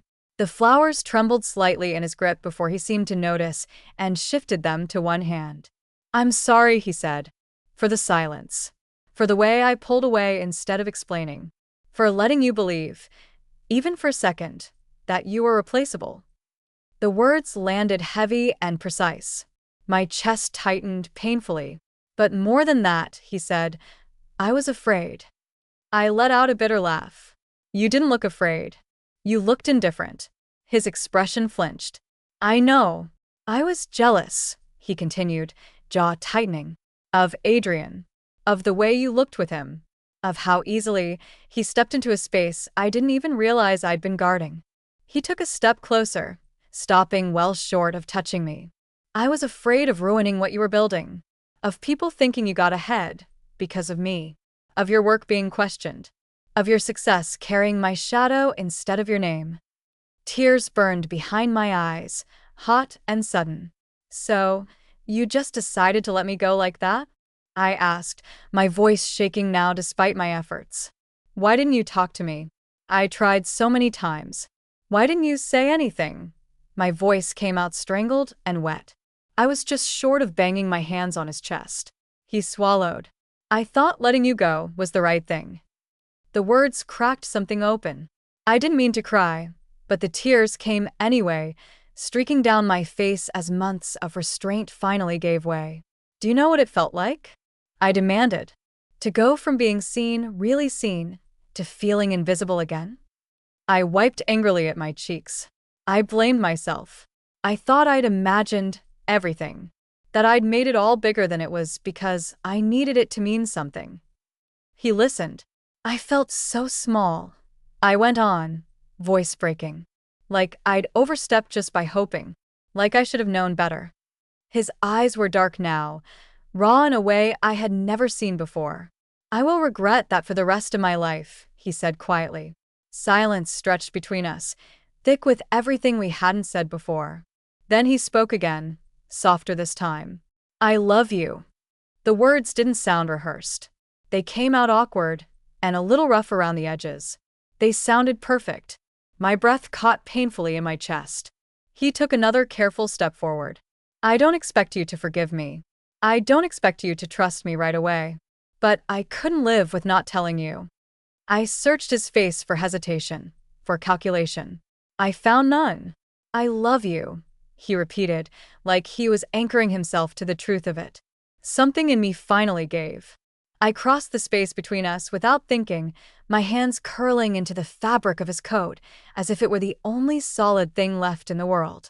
He dropped the flowers without caring where they landed and pulled me against him, firm and certain, like he had been waiting to do this for far too long. The kiss wasn't frantic. It was deep and desperate and grounding all at once, a collision of relief and longing and choice. Most importantly, it was real, and it was better than I could have ever dreamed of.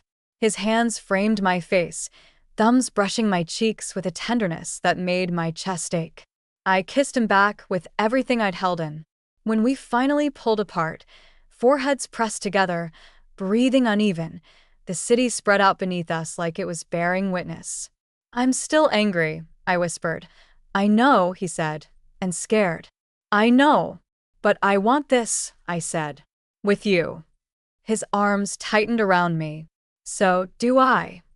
For the first time since everything had broken, it felt like something new, something honest was being built in its place. Epilogue. The house was too quiet. That should have been my first warning.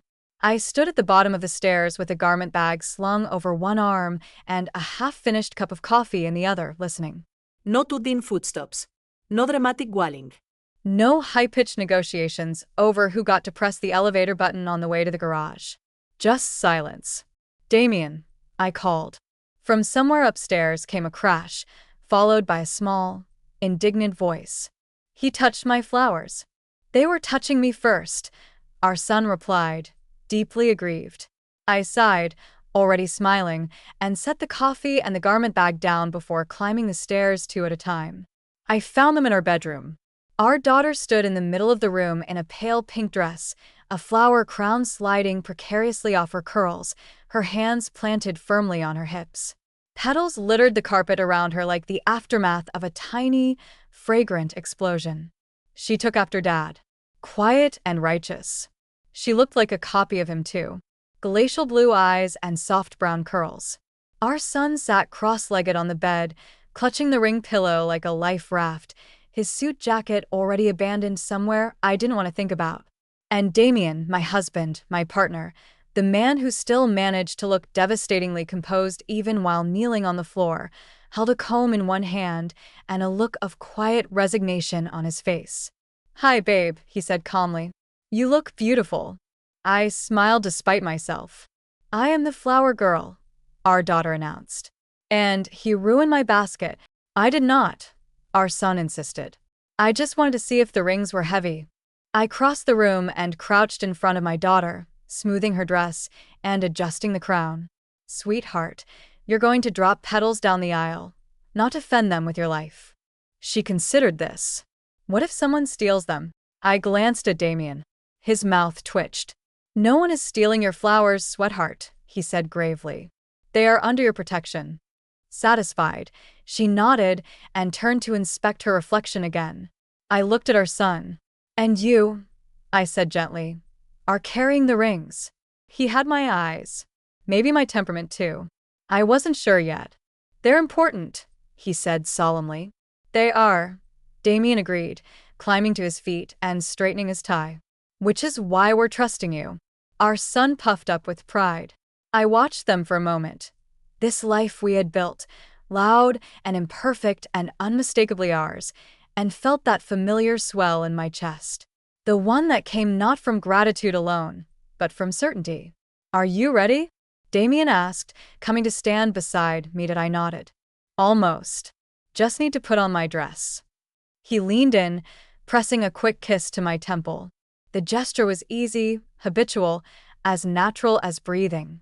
"Mom would have loved this," I said quietly, the words slipping out before I could think better of them.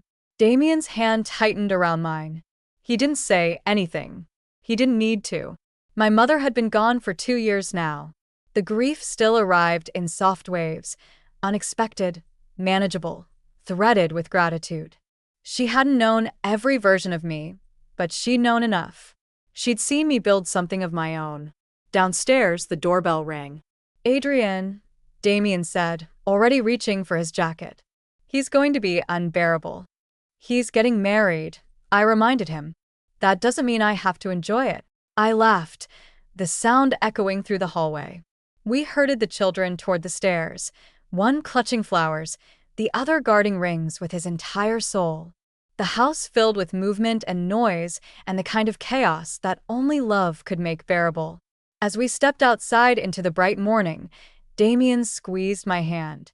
"You know," he said lightly, "I still remember the first time you walked into my office." I raised an eyebrow. "In the blue dress?" "The very one," he confirmed. I smiled. Thank you for listening to this story till the end. If you liked it, please give me a like. I upload these stories regularly, so subscribe to my channel for updates.